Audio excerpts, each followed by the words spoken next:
परम पूज्य गुरुदेव जी अर्चने बंदने मुद मंगलमय संत समाज सत्संग प्रेमी सज्जनों माताओं देवियों, आप सबके बीच में एक भजन प्रस्तुत है। आछे दिन पाछे गए गुरु से किया न है, अब पछताए होत क्या जब चिड़िया चुंग गई खेत।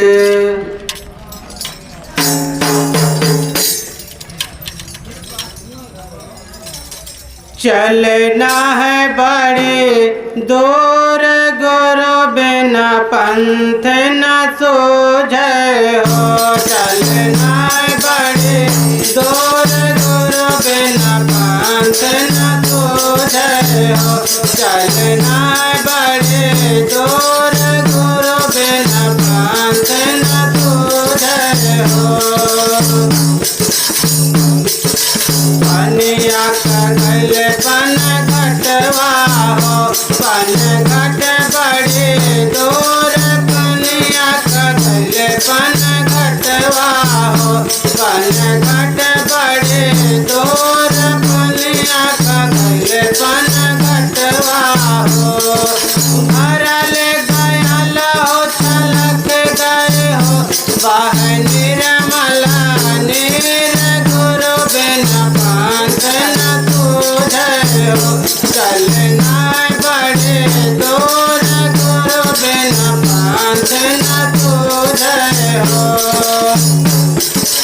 ज्ञान कैलागल बजरिया हो, ज्ञान कैलागल बजरिया हो। हीरा रतन बिकाय ज्ञान कैलागल बजरिया हो। चतुर चतुर सौदा कैलन जे, चतुर चतुर सौदा कैलन जे। मूरख पछताया गुरु बिना पंथ न सूझे हो। चलना बड़े दूर गुरु बिना पंथ न सूझे हो। चलना बड़े दूर गुरु बिना पंथ न सूझे हो। झांझर नैया पे चढ़ना हो, टूट है पतवार। झांझर नैया पे चढ़ना हो, टूट है पतवार। झांझर नैया पे चढ़ना हो।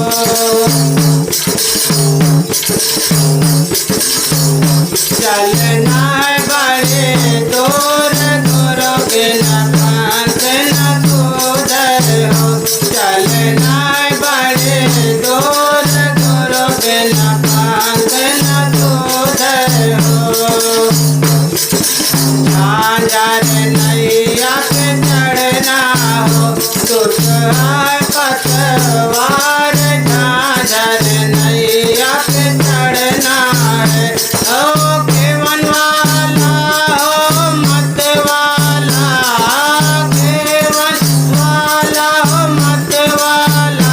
कैसा उतरहूँ पार गुरु बिना पंथ न सूझे हो। चलना बड़े दूर गुरु बिना पंथ न सूझे हो। चलना बड़े दूर गुरु बिना पंथ न सूझे हो।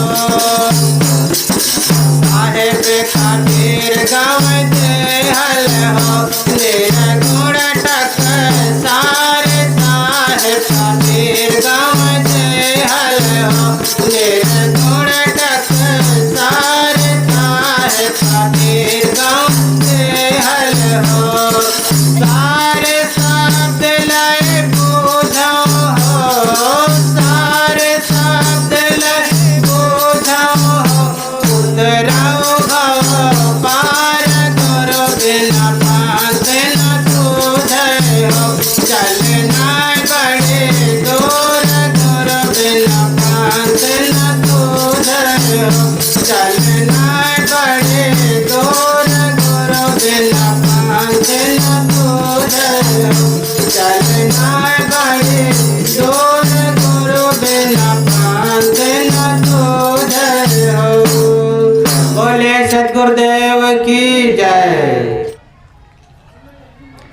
त्रिदिवसीय सत्संग समारोह का आज यह तीसरा दिन। कभी प्रतीक्षा हो रही थी कि अब 2 दिन बाकी रह गए हैं, 1 दिन बाकी रह गया है, अब समाप्ति का क्षण आ रहा है और बस 1-1.5 घंटा अभी की सभा, फिर शाम को जो होगा फिर हो गया काम। लेकिन ठीक है, काम करना चाहिए। समय तो भाग ही रहा है, समय को कोई रोक नहीं सकता, लेकिन समय के साथ जो अपना काम कर लेता है तो समय की फिर वही सार्थकता मानी जाती है। परम पूज्य श्री साहिब जी, मंगलमय संत समाज, सम्माननीय सज्जनों एवं देवियों, आप लोगों के बीच थोड़ी देर कुछ चर्चा मैं रखता हूँ, फिर पूज्य साहिब जी के विचार सुनेंगे। सदगुरु कबीर साहब जी एक महान क्रांतिकारी महापुरुष थे। ये मनुष्य के जीवन में सारे अंधविश्वास, अज्ञान और दोष दुर्गुणों को मिटा करके स्वतंत्र और स्वच्छंद जीवन जीने के लिए सबको प्रशस्त मार्ग देना चाहते थे और वे चाहते थे कि सब यहाँ सुखी बने, निर्भ्रांत बने, स्वस्व जीवन जिए, किसी की परतंत्रता, विवशता और मजबूरियों में जिंदगी जीने के लिए कोई विवश ना हो, और वो सबका हित चाहने वाले महापुरुष थे। विश्व के इतिहास में सदगुरु कबीर एक ऐसे महापुरुष हुए हैं जो निष्पक्ष होकर के सबके लिए करुणा, प्रेम, स्वतंत्रता, शांति और संगठन की भावना के बारे में सोचा है और उसके लिए भरपूर सामग्री दिया है, केवल सोचा नहीं है।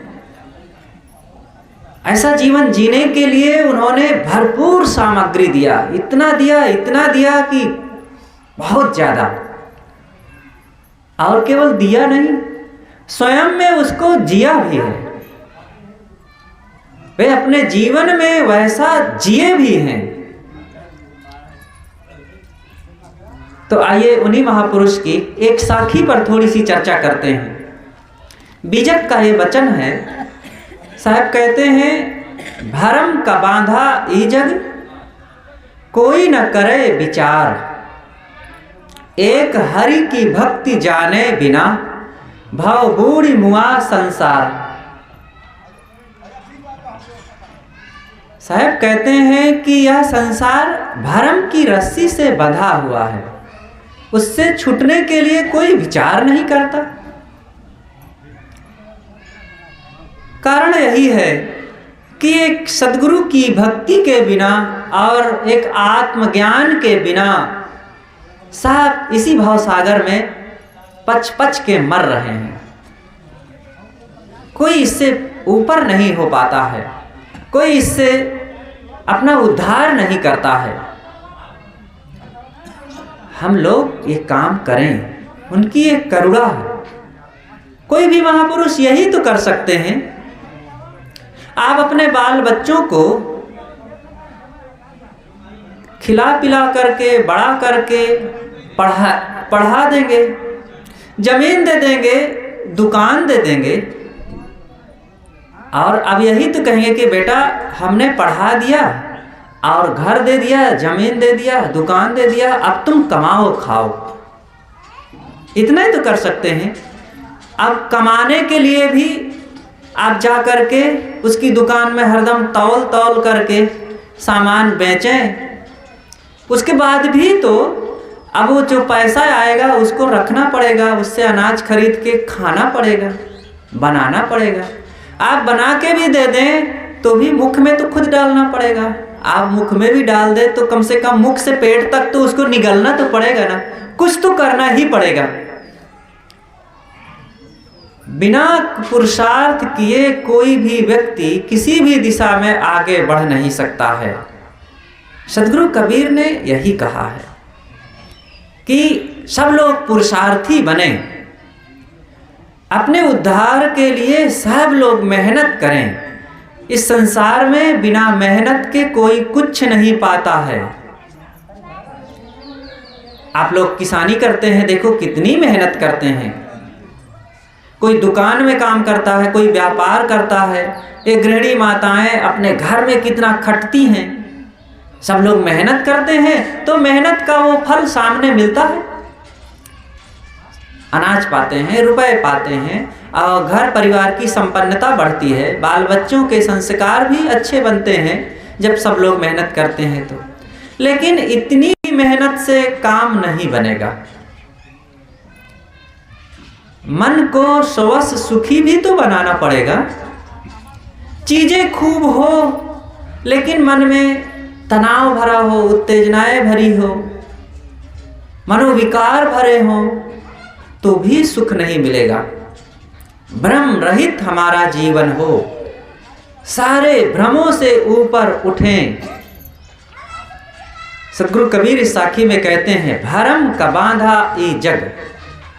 इस संसार में बहुत भ्रम है, बहुत भ्रम है। भटकाने वालों की कमी नहीं है। और भ्रम अंधविश्वास से निकालने वाले खोजने पर कहीं कोई मिलते हैं। कोई नहीं है ऐसा नहीं कहा जा सकता, लेकिन हैं जो उनकी खोज करने पर कहीं कोई मिलता है। नहीं तो अपने निकट से लेकर दूर तक, अपनों से पराये तक, सब तमाम मोह माया में, अज्ञान अंधविश्वास में, मनोविकारों में, दोष दुर्गुणों में, सब तरफ भटकाने वाले ही लोग मिलते हैं। क्योंकि ये नियम है, कल्याण या सन्मार्ग का रास्ता बड़ी मेहनत से मिलता है। कोई भी जो सृजनात्मक है, जो कल्याणकारी है, जिससे अपना हित होता है, वो अपने आप नहीं होता, मेहनत से होता है। और जिससे नुकसान होता है, जिससे पतन और विनाश हो जाता है, उसके लिए मेहनत नहीं करना पड़ता, वो अपने आप हो जाता है। बस हाथ पैर ढीला कर दो, कुछ करना धरना छोड़ दो, अपने आप सब बिगड़ जाएगा। ये माताएं अपने अपने घरों में रोज झाड़ू तो लगाती होंगी। झाड़ू लगाते हो तो सफाई, घर की स्वच्छता हो जाती है। तो जब झाड़ू लगाते हो तो कचरा निकलता है ना, तो क्या कचरा रोज बिखेरते हो? बिना बिखेरे कचरा आ जाता है ना।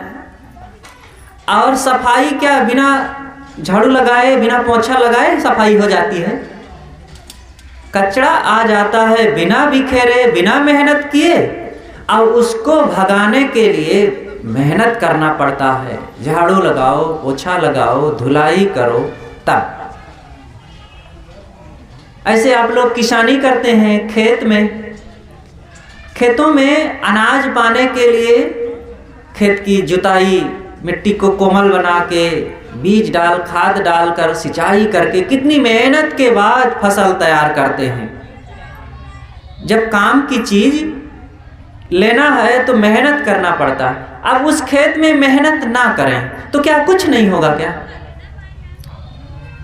अपने आप कुछ होगा, लेकिन जो अपने आप होगा वो काम का नहीं होगा।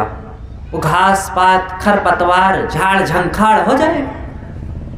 ये जिंदगी भी ऐसी है, इसके साथ मेहनत करोगे तो जीवन सुधरेगा, सुखमय बनेगा, उद्धार होगा।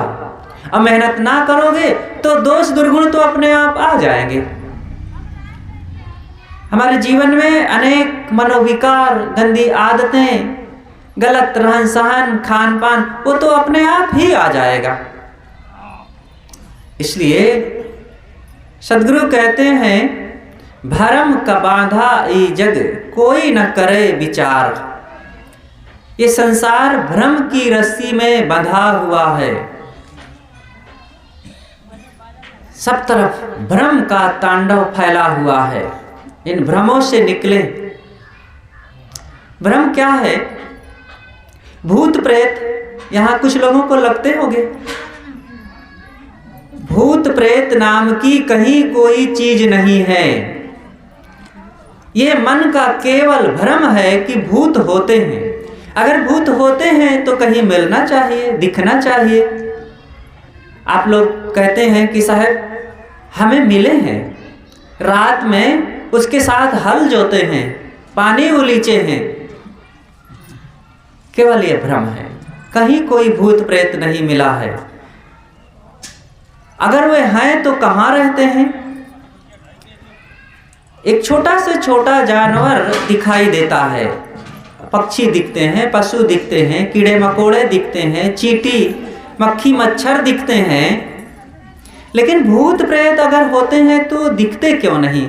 उनका कोई तो कुछ पहचान होनी चाहिए, उनके रहने बसने की कोई जगह का तो पहचान प्रमाण होना चाहिए। कहीं कुछ नहीं, केवल मन के भ्रमवश लोग वही पुरानी कही सुनी बातों की लकीर को खींचते चले जाते हैं। इसलिए इस भ्रम से हमें ऊपर उठने की जरूरत है। कहीं भूत प्रेत नहीं होते, अगर होते हैं तो उनका कोई भी तो वे घोंसले में रहते हैं, कि बिलों में रहते हैं, कि गुफाओं में रहते हैं, घर में रहते हैं, कि पेड़ों पर रहते हैं, कि पानी में रहते हैं। कुछ तो पता होना चाहिए। छोटे छोटे जीव जंतुओं का, पक्षियों का पता होता है, उनका पता ही नहीं है। उनके बाल बच्चे कैसे कहाँ होते हैं और वे कहाँ आते हैं, कहाँ जाते हैं, कहाँ, कुछ भी पता नहीं। अरे चलो ऐसे ना दिखें तो और कुछ लक्षणों से पता चल जाए। आप हाथी ना देखे हो कभी, लेकिन आपके दरवाजे से हाथी निकल जाए तो उसके पैर के चिन्ह से जान जाएंगे कि अच्छा रात में हाथी आया था, है ना? जान जाएंगे कि नहीं? टट्टी कर जाए तो भी जान जाएंगे, अच्छा ये हाथी की टट्टी है, ये बकरी की टट्टी है, ये घोड़ा की है और ये ऊंट की है।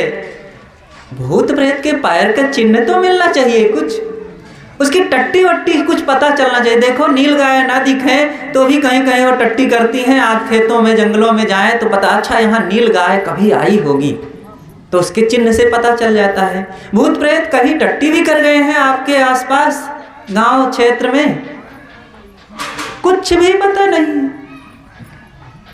इसलिए ये सब केवल भ्रम है। अगर भूत प्रेत होते हैं, जिंद चुड़ैल होते हैं और कोई ऐसी बात है तो लाओ हमारे ऊपर कर दो, हम प्रयागराज जाएंगे, सब वहां संगम में विसर्जित कर देंगे। अगर कहें कि नहीं महाराज आपसे हम डरते हैं, आप साधु महात्मा हो, आपसे डर लगता है, तो हाथ जोड़ के आवे वो भूत प्रेत कह दे महाराज हमारा खंडन ना करो, हम हैं यहाँ। किसी ढंग से वो है ही नहीं है तो आएंगे क्या? इसलिए सब लोग इन बातों से निर्भय बनो। कहीं कोई भूत प्रेत नहीं होता है, केवल मन का वहम है। सदगुरु कबीर ने कहा है, ये भ्रम भूत सकल जग खाया और जिन जिन पूजा ते जहड़ाया।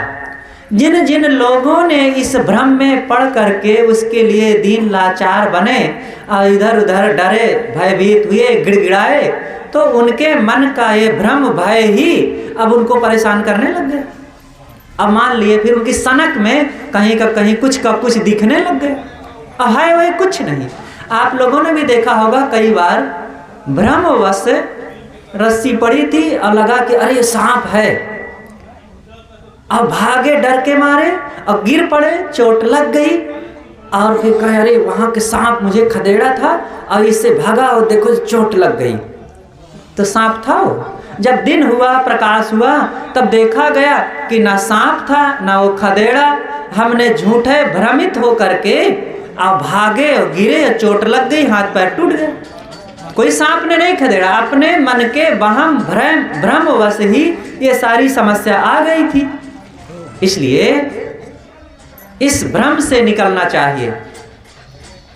और आप लोग देखो अनेक प्रकार के भ्रम के शिकार बने रहते हैं। छूछा घड़ा, आप कहीं जाने को तैयार हुए और कोई छूछा घड़ा लेकर के आ गया तो घबरा गए, अरे ये अशुभ आ गया सामने। कुछ नहीं होता है, छूछा घड़ा भरा घड़ा से क्या होता है?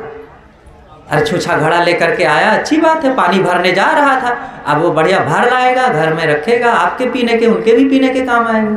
कोई टोंक दिया तो अशुभ हो गया। कुछ नहीं होता है, टोंकने दो। कोई टोंक दिया तो उसको जवाब दे दो। केवल ये मन का भ्रम है। आज देखते हैं कि लोग गाड़ियों से चलते, पढ़े लिखे लोग हैं, निकले बाहर, रास्ते में से बिल्ली निकल गई तो एकदम भयभीत, घबरा गए, अरे बिल्ली, गाड़ी रोक दिए। अब कोई दूसरा निकल जाए तो जवन कुछ दुख तकलीफ होने वाली हो उसी के ऊपर जाए, हमारा कट जाए। कुछ नहीं होता है। बिल्ली के जाने से क्या? अरे आपके घर में न जाने कितनी बार इधर से उधर 50 बार बिल्ली आई गई, उससे तो नहीं डरे। और वहां खेत में सड़क पर काहे को डर गए? हाँ, शेर बाघ भालू निकले तो डर जाना, मत जाना आगे, कदाचित वो हमला कर सकता है। बिल्ली से काहे को डरना? लेकिन ये मन में लोगों ने कुछ ऐसा भ्रम डाल दिया है। ये सब कहीं से भ्रम आया है। कुछ चतुर चालाक लोगों ने आपको किसी तरह से बुद्धि का शोषण करने के लिए तमाम जालसाजियां फैलाई है। अरे यहाँ तक कहा गया है, कुछ लोगों ने कहा कि साधु को देखने से अशुभ होता है, जहां साधु रहे वहां मत जाना। जानते हैं इसलिए क्यों कहा गया है? साधु को देखेंगे, साधु के पास जाएंगे, साधु के पास बैठेंगे, उसकी बात सुनेंगे तो आप गंगा में स्नान करना बंद कर देंगे, अमावस पूर्णिमा को दान करना बंद कर देंगे, सारे कर्मकांड बंद हो जाएगा। और आप सत्संग सुनेंगे तो मजबूत मन वाले बन जाएंगे, आप अपने कर्मों को सुधार लेंगे तो उनके पास जाने की जरूरत ही नहीं पड़ेगी। तो इसलिए पहले से उन्होंने रोका, अरे साधु के पास नहीं जाना, साधु अशुभ होता है। और दूसरी तरफ का सुअर देखने से कोई अशुभ नहीं होता है। ये मैंने पढ़ा है, जहां पर ये तमाम शुभ अशुभ पर विचार किया गया है, वहां साधु को दोष माना गया है देखना, और सुअर को दोष नहीं माना गया। सुबह से सुअर के दर्शन करो, पुण्य होगा, कोई बात नहीं। मेरे कहने का मतलब ये नहीं है कि सुअर पापी है, सुअर भी एक प्राणी है। अब सुअर पालने की जरूरत नहीं है, अब सुअर को घर में रखने की जरूरत नहीं है, लेकिन वो भी एक जीव है, उसको भी ना सताओ मारो। लेकिन हाँ, जिनसे कल्याण हो उन संत गुरुजनों के दर्शन करो, वहां बैठो, उनसे जीवन जीने की वो शक्ति मिलेगी। कोई छींक दिया, आप घबरा गए, अरे छींक दिया, बहुत अच्छा किया, उसको जुकाम होने वाली थी, छींक दिया, नाक साफ हो गई, अच्छा हुआ, क्या बुरा हुआ। और तेली को देख ले, आज भी इन पढ़े लिखे लोगों में भी ये भ्रम रहता है कि तेली को देख ले तो बंटा ढार। तेली ने क्या आप लोगों का अपहरण किया है?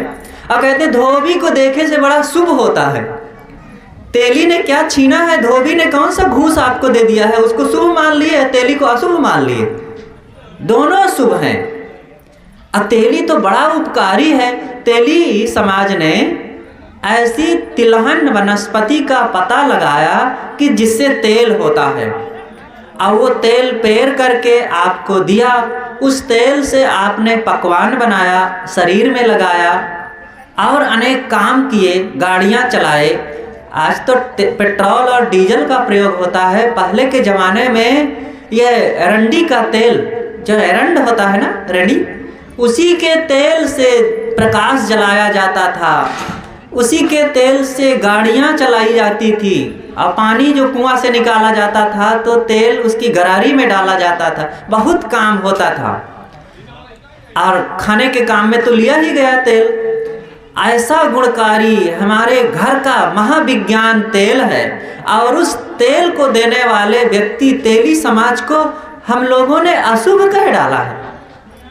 कितना बड़ा दोष है। अशुभ नहीं है। आपको मैं एक उदाहरण सुनाऊं, सच्ची घटना है सदगुरु अभिलाष साहब जी के जीवन की। जिस दिन गुरुदेव जी गृह त्याग किए थे, अपने 21 वर्ष की शुरुआत जब हुई थी, 20 वर्ष 2 महीने घर में रहे, 21 शुरू हो गया था, और उनका वैराग एकदम परिपाक हो गया था। उनका यही निश्चय था कि जब पूर्ण मजबूत वैराग होगा तभी मैं गृह त्याग करूंगा। तो जिस दिन उनको निकलना था वो कपड़ा वपड़ा पहन करके घर से चले कि बिना किसी को घर में बता दिए थे कि संबंधियों में जा रहा हूँ, आश्रम में जा रहा हूँ, ऐसा नहीं बताए थे। कपड़ा पहन के एक झोला में कुछ सामान लिए और जैसे बाहर निकले ढोढ़े तेली काका आ गए। जो एक तेली थे ढोढ़े काका उन्हें कहा करते थे, गांव के ही थे, और सिर पर तेल का घड़ा लिए बेचते हुए आ गए। अब वो बेचारे इनको देखे तो घबरा गए, कहा रे बच्चा हम नहीं जानत रहन, तुम कहीं जात हो, हम सामने पड़ गए। तो गुरुदेव जी ने कहा, अरे काका आप काहे को चिंता कर रहे हो, आपके आने से मेरा कोई अशुभ होने वाला नहीं है। आप आ गए बहुत खुशी की बात है, मेरा बिल्कुल शुभ होगा। आप मुझे आशीर्वाद दीजिए कि जिस काम के लिए मैं जा रहा हूं मैं सफल रहूं। और इतना सुन करके वो तो खुश हो गया वो ढोढ़े काका तेली। अब देखो गुरुदेव जी तेली को देख करके गृह त्याग किए, उनको आप क्या मानते हैं, सफल मानते हैं कि असफल मानते हैं? महासफल थे। हजारों नहीं लाखों लोगों के कल्याण के लिए उन्होंने सहारा दिया, उनके लिए संबल बने। इसलिए कुछ नहीं होता है अशुभ अशुभ, सबसे मिलो, सबसे प्रेम करो। ये माताएं अपनी जाति वाली इन माताओं पर भी दया नहीं करती हैं। कोई विधवा हो गई तो ये माताएं, पुरुष लोग तो पीछे हो जाते हैं, और ये माताएं कहती अरे वो फलानी विधवा है, अशुभ है, उसका मुंह देखना पाप है। अरे भाई वो कोई जानबूझ के अपने पति को मार डाली है क्या? प्रारब्ध था, उसके पति का उतना समय था, शरीर छूट गया। अब तो वो दया की पात्र है, उसको तो और प्रेम सम्मान मिलना चाहिए। अब तो वो पवित्र जीवन जीने के लिए तैयार है, लेकिन नहीं, ये माताएं और कोस कोस के उसको परेशान करती रहेंगी कि ये पति खाऊ है, अपने पति को खा गई है, मार डाली है। अब उसको एक तो दुखी, उसका पति, उसका सहारा छूट गया, अब सब उसको सता करके और दुख देती हैं, बहुत बड़ा पाप करती हैं। ऐसा नहीं करना चाहिए। कोई विधवा अशुभ नहीं। अगर विधवा अशुभ है तो जिनकी पत्नी मर गई है ये विधुर भी अशुभ होंगे, ये पुरुष लोग भी तो अशुभ हैं, इनका भी मुंह नहीं देखना चाहिए। ये एक तरफा पीठ ठोकी गई है। पुरुषों ने इनकी पत्नी मर जाए तो तुरंत दूसरी शादी रचा लेंगे, ये अशुभ नहीं। और पति मर जाए तो इनको घर में बैठा दो। अरे पहले तो ये भी कहा गया है कि तुम पति के साथ जल मरो, पति के बिना तुम्हारी जिंदगी कुछ होती है। महा बेवकूफी का वचन है। अरे पति एक व्यक्ति है, हम एक व्यक्ति हैं, पत्नी भी वही, और कोई किसी के कारण किसी की जिंदगी रुकती है क्या? दोनों को जीने का बराबर हक है, दोनों मनुष्य हैं, दोनों स्वतंत्र प्राणी हैं। अब अपने मन को नहीं रोक पाए, शादी कर लिए, रह रहे एक साथ, अच्छी बात है, लेकिन ये नहीं है कि किसी के रहने से ही किसी का जीवन चलेगा और वही तुम्हारा तरन तार करेगा, वही तुम्हारे सुख दुख का वारा न्यारा करेगा। ऐसा कुछ भी नहीं है। और किसी को बच्चा नहीं होता है तो कह रहे अरे वो निर्वंशीन है, निर्वंशीन का मुख देखे तो पानी नहीं मिलता है 3 बजे तक। अजय के बच्चा होते हैं उसका मुंह देखे तो एकदम 4 बजे सुबह से पानी मिलने लगता है। तो जिसका बच्चे नहीं होते उसका मुख देखने से पाप होता है। हाँ तो काहे आए हो यहाँ? हम लोगों तो एको बच्चा नहीं है। और जिसके बच्चा होते हैं उसका मुंह देखने से बड़ा पुण्य होता है। तो सुअरिन को देखे, सुकरी को, उसके तो 12-12 बच्चे एक ही साथ पैदा होते हैं। सुबह से उसका दर्शन किया करो, और बड़ी पुण्य आत्मा है वो। कुतिया को देखो, वो भी 5-6 बच्चे तो दे ही देती है। सब महाभ्रम है। ये बाल बच्चे जिसके हो वही बड़ा पुण्य आत्मा है, कुछ नहीं। अरे उनसे देखो जिनके बच्चे हैं, बेचारे कचरे जाते हैं अपने बच्चों से ही, और दुख पर दुख भोगते हैं। ठीक है, जिनके बच्चे हैं उनको भी निभावें और सब लोग प्रेम से रहें, और कुछ ऐसा नहीं होता है कि जिनके बच्चे हैं तो वे बहुत सुखी हो जाएंगे। सदगुरु कबीर कहते हैं, भरम का बांधा ई जग कोई न करे विचार। बहुत भ्रम है संसार में, इसलिए सज्जनों और देवियों विचार करो। कहीं भी बाहर तीर्थ मूर्त में जाकर के आपका पाप कट जाएगा, अमुक दिन व्रत उपवास रह ले तो बड़ा पुण्य हो जाएगा। ये माताएं तो सप्ताह में 7-7 दिन उपवास ही रहती हैं। अब अमुक दिन बेटा के नाम से, अमुक दिन पति के नाम से, अमुक दिन फलाने के नाम से, फलाने के नाम से उपवास रह करके, अब उपवासों क्या रहती हैं? जिस दिन उपवास रहती हैं 5 दिन पहले से उपवास की तैयारी होती है। क्या क्या खाना है भाई, अमुक दिन हमारा उपवास है। गजब का उपवास है। एक बुढ़िया माता रहे तो कहा कि बेटा कल मेरा उपवास है, कुछ तैयारी कर दो। तो 4 बेटे रहे उनके, चारों अपनी अपनी दुकान जाते थे। बस 4-6 किलोमीटर के आसपास में ही बाजार था, चारों के अपने कारोबार थे। तो माँ का कल उपवास है तो आज शाम को आ गया कुछ सामान। एक बेटा 2 दर्जन केला लाया, एक बेटा 2 किलो मूंगफली ला दिया, एक बेटा 3 किलो सेब ला दिया, एक बेटा 4 किलो सिंघाड़ा कच्चा ला दिया और ला के रख दिया। और सुबह जलपान वलपान थोड़ा सा जो उनकी देवियों ने बना दिया, खाए चले गए। शाम को जब आए कि सोचे कि हम लोग तो कल लाए थे बहुत सामान और कुछ बचा हो तो खा लेते हैं, भोजन बनेगा तो बाद में खाएंगे, थोड़ा कुछ नाश्ता हो जाए। तो माँ से पूछते हैं कि माँ जो कल हम मूंगफली 2 किलो लाए थे, लाओ हो तो थोड़ा खाते हैं। कहे अरे बेटा हमारा तो उपवास था और 2 किलो मूंगफली होती कितनी है, मैं खा गई उपवास के दिन, मूंगफली तो बढ़िया होती है। और तो दूसरा कहता है माँ जो हम 2 दर्जन केला लाए थे, कहे वाह बेटा केले तो अच्छा होता है उपवास में, और मैं खा गई 2 दर्जन कितना होता है। तीसरा कहता है माँ जो हम 3 किलो सेब लाए थे, कुछ हो तो लाओ। कहे वाह बेटा सेब तो बड़ा हल्का फल होता है और उपवास में तो वो खाने से शरीर में एनर्जी थोड़ी बची रहती है। चौथा कहता है माँ जो हम सिंघाड़ा लाए थे। कहे वाह बेटा 4 किलो मात्र सिंघाड़ा, तो उसमें आधा तो छिलके निकल गया था, बचता कितना है। ये कहानी है, बढ़ा करके कह दिया गया। लेकिन हाँ उपवास रहने वाले कुछ कम नहीं खाते हैं, इसलिए ये भ्रम में ना रहो कि उपवास रहोगे तो बड़ा पुण्य हो जाएगा। कुछ नहीं होना है। हाँ शरीर स्वास्थ्य के लिए कभी कभी नहीं खाना अच्छा है, और उस दिन फिर कुछ ना खाओ। ज़्यादा भूख परेशान करे तो नींबू डाल करके शक्कर का शरबत पी लीजिए, अच्छी बात है। लेकिन सही ढंग से उपवास रहें तो उसका लाभ मिलेगा।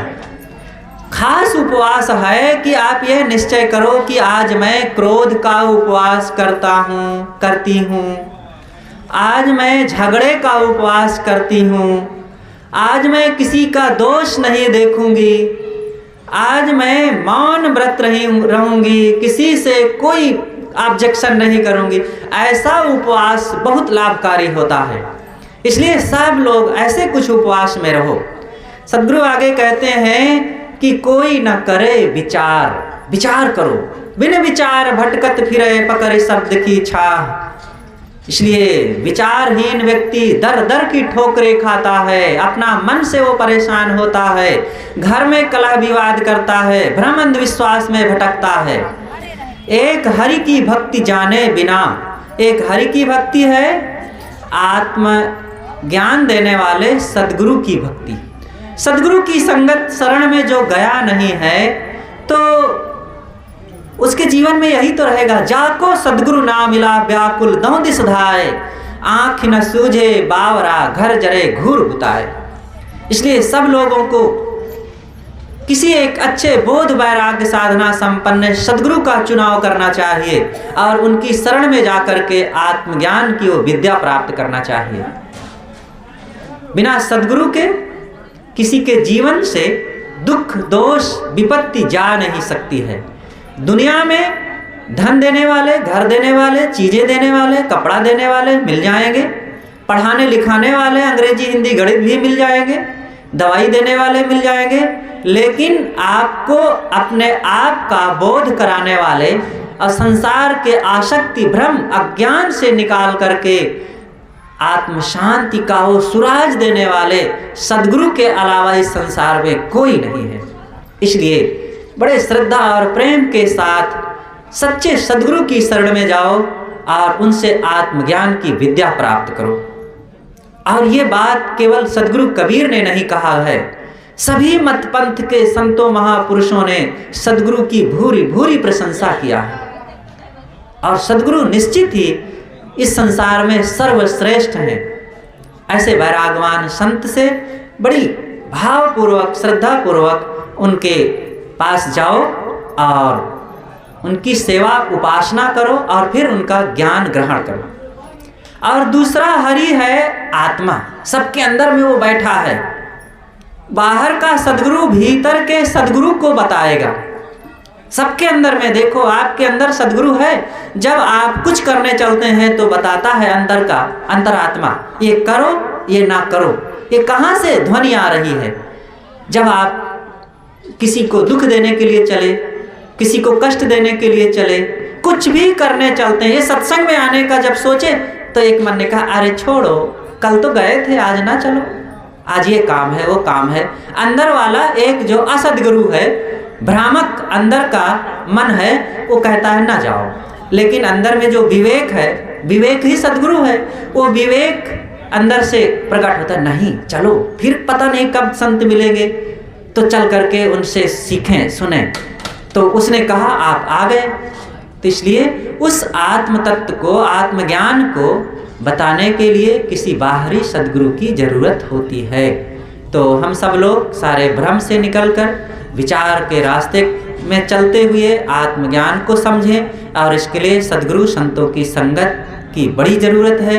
इसके बिना ये काम हो नहीं सकता है। इसलिए बड़े श्रद्धा और प्रेम के साथ सत्संग में आकर के हमें ये शांति साधना, कल्याण का काम करना चाहिए।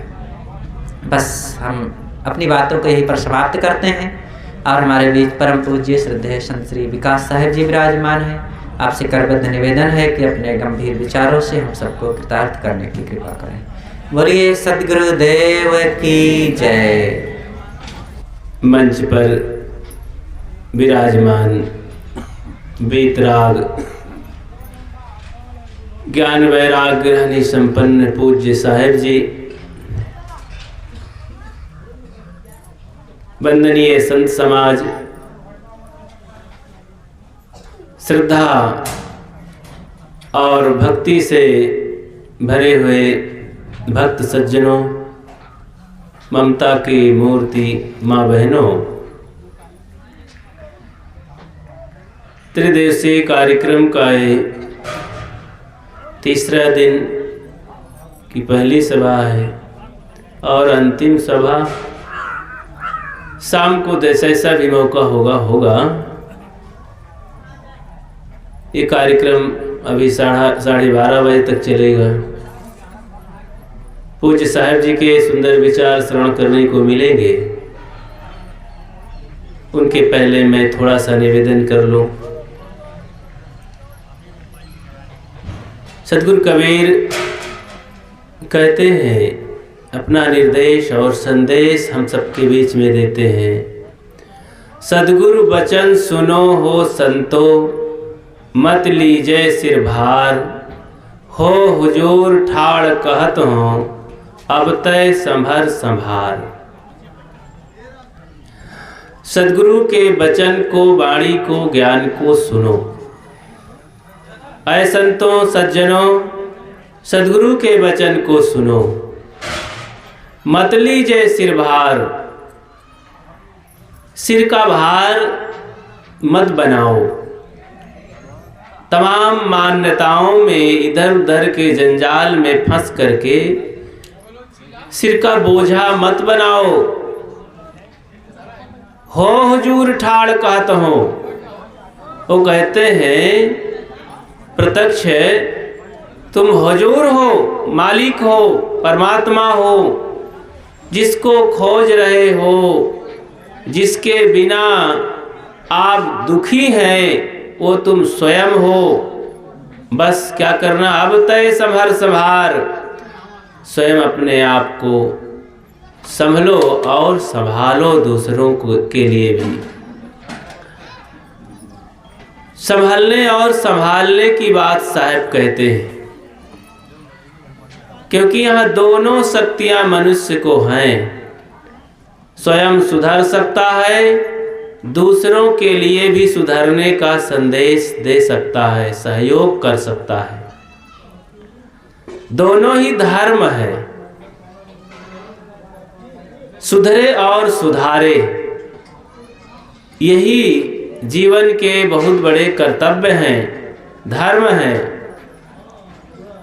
सुधर गया, अपना कल्याण हुआ और दूसरे के लिए सलाह दिया, उसके लिए भी सहयोग मिला, बहुत बड़ा मार्ग मिला, संतोष मिला, उसका भी जीवन सफल होगा।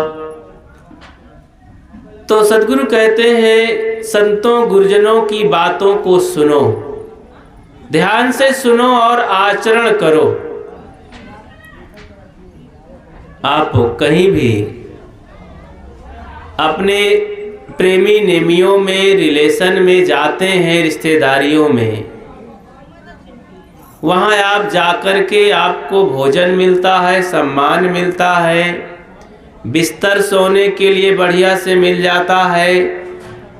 कभी आप उधार बाढ़ी अपने घर गृहस्थी के लिए सहयोग भी पा सकते हैं, लेन देन भी हो सकता है। लेकिन आपके लिए प्रेमी से प्रेमी आदमी भी आपके बुराइयों की चर्चा नहीं करता है, उसके लिए वो नाराज होना पसंद नहीं करता है। कुछ भी आपके ऊपर हो जाए, यहाँ तक कि माँ बहनें भी कहते हैं हम जीवन साथी हैं, उनके लिए भी हंसते मुस्कुराते जी लेती हैं साथ में। पति बीड़ी पीता हो, शराब पीता हो, जुआ खेलता हो, मांस मदिरा खाता हो, चोरी करता हो, घूस लेता हो, कहीं नौकरी करता हो, घूस लेके चाहे जेल चला जाए तब कहेंगे कि मेरा पति तो जेल चला गया। शराब पी के कहीं नाली में पड़ा रहे और भारी बीमारी आ जाए, मरने के कगार हो जाए, तब हाथ मलेंगी। पहले से कहेंगी ये मानते ही नहीं हैं, नहीं मानते हैं। छोड़ो ऐसे मूर्खराज को, जिंदगी इसी के लिए बिताने के लिए है क्या? कभी कड़ाई की है? रिश्तेदारी के लोग कभी कहते हैं कि यार हमारे मित्र हो, तुम आते हो ये नशा पत्ती करके, कुकर्म करके हमारे पास बैठते हो, अच्छा नहीं लगता है, अगर आप ऐसा करेंगे तो हमारे दरवाजे मत आइए। ऐसी कहने की हिम्मत नहीं रहती है, निभा लेते हैं। कल्याण के लिए, सुधार के लिए हिम्मत नहीं है। इसके लिए तो संत गुरुजन ही कहते हैं खुल करके, आप नाराज हो छोड़ दीजिए, चले जाइए, कोई बात नहीं। ये संत गुरुजनों का धर्म है कहना। जिस मार्ग पर चल करके अपने जीवन को सुधारे हैं, शांति को प्राप्त किए हैं, इतना महान जीवन को प्राप्त किए हैं, वही सलाह, वही अमृत दिया जाता है। फिर भी कोई नहीं मानता है तो कौन बुरा है? गुरु बिचारा क्या करे, शिष्य माँ है चूक, भावे त्यों प्रमोद ये बांस बजाए फूंक। अब बांस जैसा कोई हो खोखला, एक तरफ से फूंको दूसरी तरफ आवाज निकल जाए और उसमें कोई मधुर ध्वनि न निकल सके, क्या मतलब है? ऐसे पोंगा खोखले से क्या होगा? जिन मनुष्यों में गुरु की बात को सुन करके आचरण करने की कला है, उससे क्या संगीत निकल आती है। जैसे बांसुरी बजाने की जब कला है, उसमें उंगलियां फेरा जाता है, कला है, तो मधुर संगीत निकलता है। जिन साधकों, जिज्ञासुओं, भक्तों में गुरुजनों की बातों को, ज्ञान को सुन करके आचरण करने की कला है, स्वीकार करने की, उनके जीवन में परिवर्तन आकर के सुंदर जीवन बनता है। संत संगति, साधु संगति बहुत बड़ी परिवर्तन लाती है। जैसे मक्खी तो जानते हैं, देखो उड़ रही हैं, उड़ करके अगर कुंजड़े के दुकान पर जाएं, कुंजड़ा तो जानते हैं, आलू बैगन, बड़े कोहड़ा बेचने वाले और भी मोटी मोटी साग सब्जी बेचने वाले, वजन 10-10 किलो 5-5 किलो मन भर बेचते हैं। उनके तराजू पर बैठ जाए उड़ करके मक्खी, एक नहीं 2 4 10 ठो मक्खी बैठ जाए, 20 ठो उनके डाढ़ी पर, कुछ फर्क पड़ेगा? फर्क पड़ेगा? कुंजड़ा उस पर ध्यान देगा? नहीं देगा ना।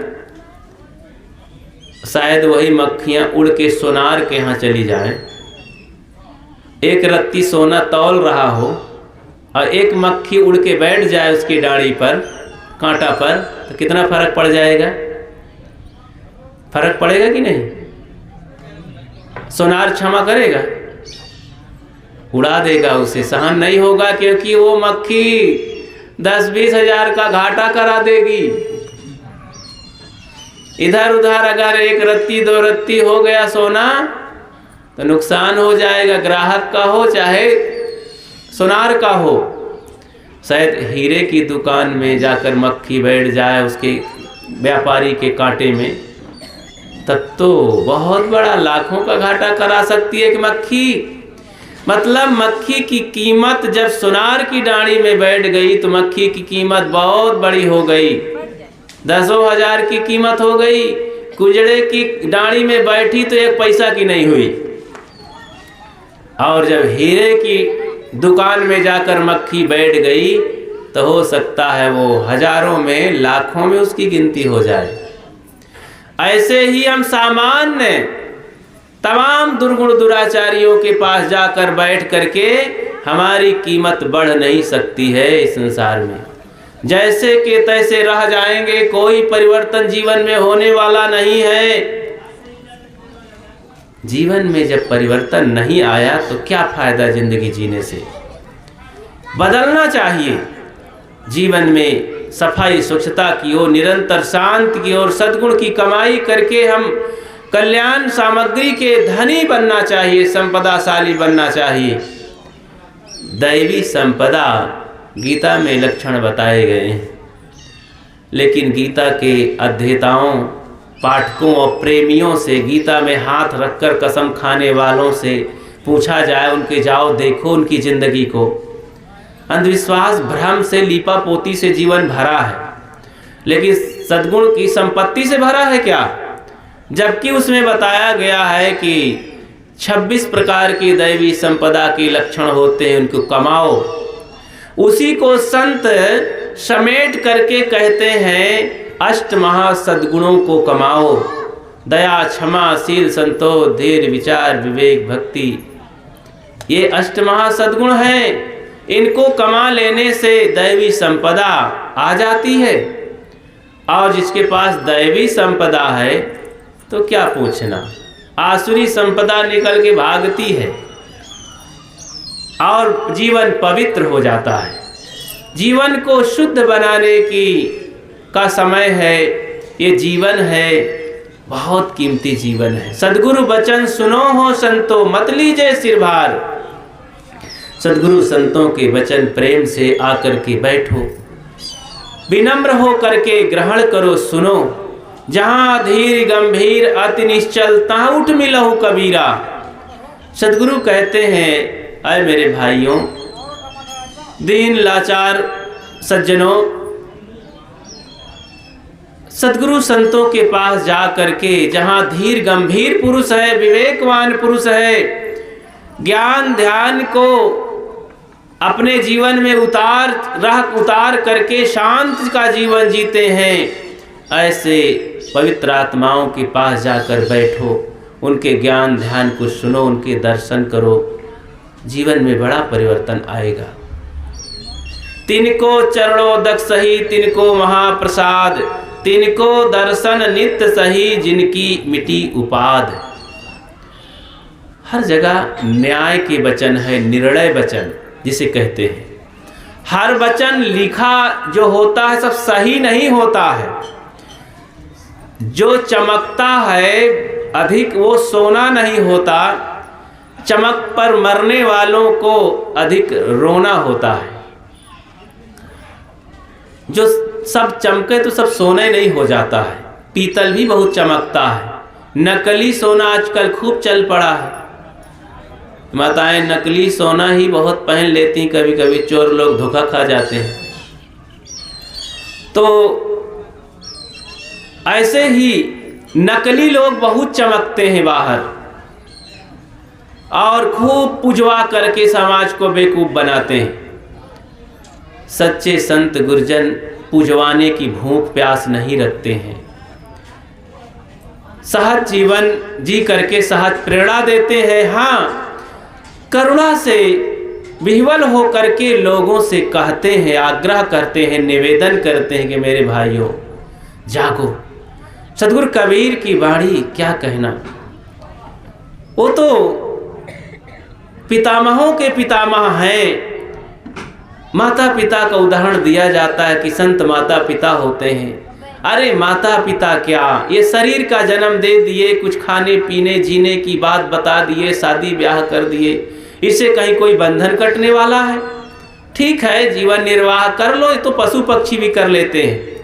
संत गुरजन जिन्होंने हमें आत्मज्ञान दिया, संयम सदाचार का भेद बता करके मार्गदर्शन दिया, ऐसे महापुरुषों को क्या कहा जाए।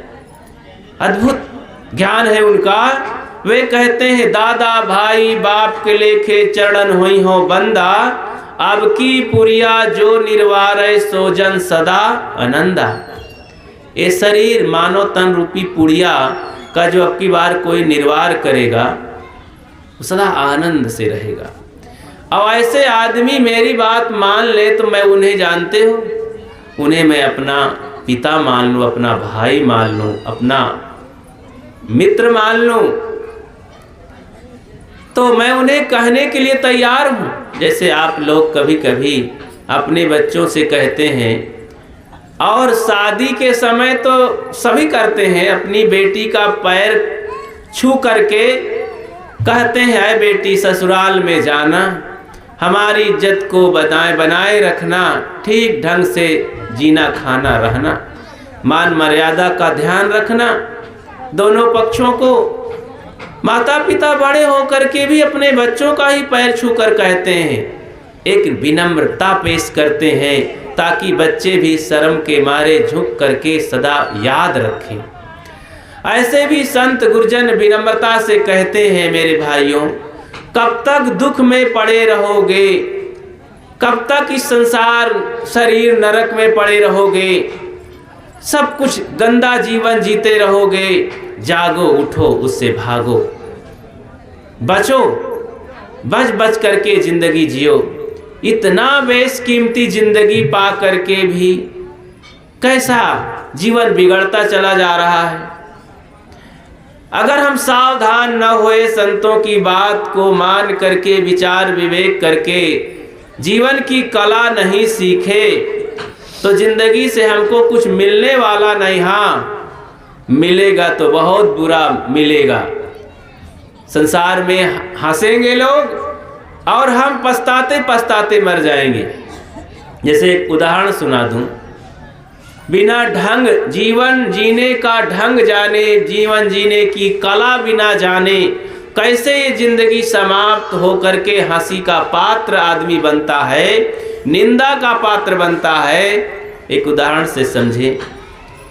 एक ग्वाला क्या करता है, दूध का धंधा करता है अधिकतम। तो दूध का धंधा करते करते सोचा कि यहाँ तो बढ़िया मुनाफा नहीं मिलता, मैं ज़रा विदेश चला जाऊं, वहाँ पर ये जानवर होते नहीं, गाय दूध का वहाँ पर्याप्त मात्रा है नहीं, वहीं जाता हूँ। विदेश चला जाता है और अपने जानवर को, गाय को लेते जाता है, परिवार सहित जाता है और वहाँ जाकर के अपने विद्या बुद्धि का प्रयोग करके, चातुराई का प्रयोग करके काम धंधा चालू करता है। विद्या मित्र विदेश में, घर में नारी मित्र, रोगहि औषध मित्र है, मरे धर्म है मित्र। ये 4 मित्र को ख्याल करता है। तो विद्या का उपयोग पहले करता है। सुबह ही गाय का दूध निकालता है और रसोई में उसे पकाता है, आग पर पका करके सुंदर खीर बनाता है। उसमें काजू किशमिश मेवा डाल करके, इलायची डाल के सुगंधित स्वादिष्ट बनाता है। एक सुंदर पात्र में ले करके एक बड़े, कहना चाहिए राजा के यहाँ ले जाता है। राजा एक अजनबी को देख करके पूछता है, अरे आप कौन हैं, कहाँ से आए हैं? ग्वाले ने कहा, हुजूर मैं भारत से आया हूँ और आपसे मिलने के लिए मैं एक व्यापारी हूँ। ये हाथ में क्या लिए हो? आपके लिए मैं प्रसाद लाया हूँ। प्रसाद को मान करके कौन हाथ नहीं फैलाते हैं, सभी लोग फैलाते हैं, राजा रंक सभी लोग। तो बोले प्रसाद है तो लाइए। टेबल पर रख देता है ग्वाला। 2 4 10 जो भी बैठे थे कुतूहल बस तुरंत खोलते हैं, टिफिन देखते हैं, सुंदर एक पदार्थ दिखाई देता है। बोले ये क्या है? ग्वाले ने कहा, हुजूर मैं क्या बताऊं, हमारे देश में एक वृक्ष है, पौधा है, उसी का ये फल है। कहे बहुत गजब का फल है, तो इसे खाया जाए? कहे हाँ हाँ हुजूर, इसीलिए तो लाया हूं। तो मुख में लेते हैं, एक एक चम्मच सब खाते हैं। इतना स्वादिष्ट कभी खाए नहीं थे, क्योंकि दूध से बनी हुई चीज वहां कभी पाए नहीं थे। पहली बार इतना स्वादिष्ट मीठा सा सुगंधित पौष्टिक आहार। राजा को एकदम खुशी का ठिकाना ना रहा। तो राजा प्रसन्नम तो गज भूमि दानम, राजा इतना खुश हुआ तो दान के लिए उन्होंने अपना हाथ बढ़ाया और 50 असरफी दान में दिया, सहयोग में, उपहार में, कि आज आपने पहली बार बहुत अच्छा खिलाया, लीजिए। ग्वाला बहुत खुश हुआ, ले करके अपने कमरे पर आया और फिर दूसरे दिन सुंदर सी बर्फी तैयार किया, उसी दूध की ले गया। कहने ये क्या है व्यापारी? बोले हुजूर उसी वृक्ष का ये फल है, फल बदल जाता है, ऐसा वृक्ष है, फल बदलता रहता है। कहने वाह, ये भी बहुत स्वादिष्ट है। ऐसा खिलाए पिलाए, फिर उपहार में अब की बार 100 असरफी मिली। राजा बहुत खुश हुआ, कमी नहीं थी राजा के खजाने में। तो ढेर असरफी फिर लाया। तीसरे दिन फिर ले गया रबड़ी बना करके। राजा तो अब की बार 5 अंगुलियों को चाटता रह गया। तो फिर बहुत सारी असरफी मिली, बहुत ढेर असरफी हो गई। तो ग्वाला का काम बन गया, धन के लिए गया था ना।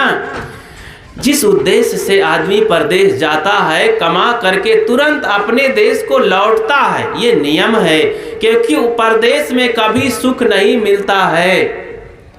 बंधुओं, ये संसार शरीर हमारे लिए परदेश है, यहाँ कभी सुख मिलने वाला नहीं है। सुख का जतन और साधन करके अपनी तरफ लौटो, स्वदेश में चलो। स्वदेश है अपनी अंतरात्मा।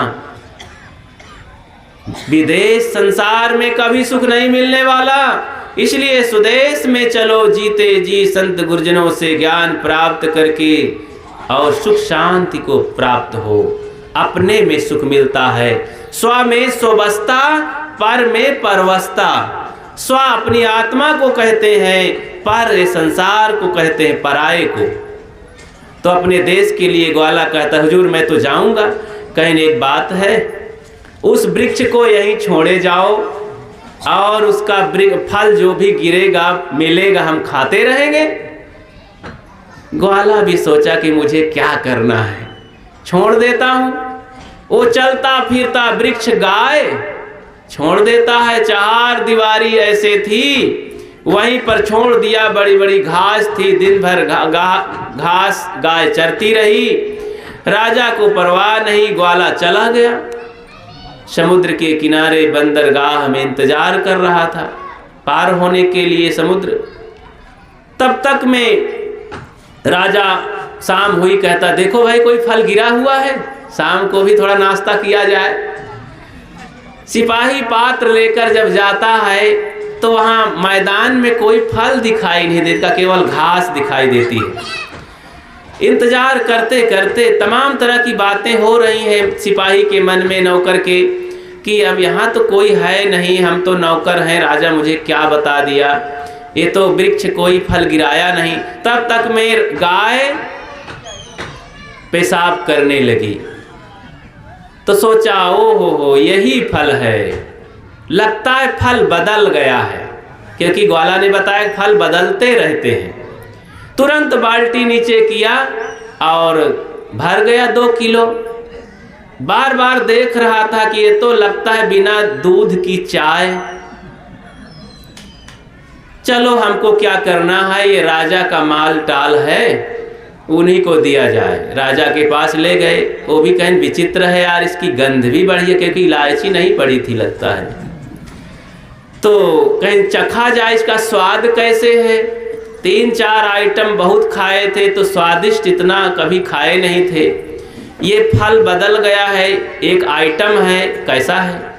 चम्मच से लिए, थूकने लगे, थू थू करने लगे, कसैला नमकीन, बहुत बेकार लगा।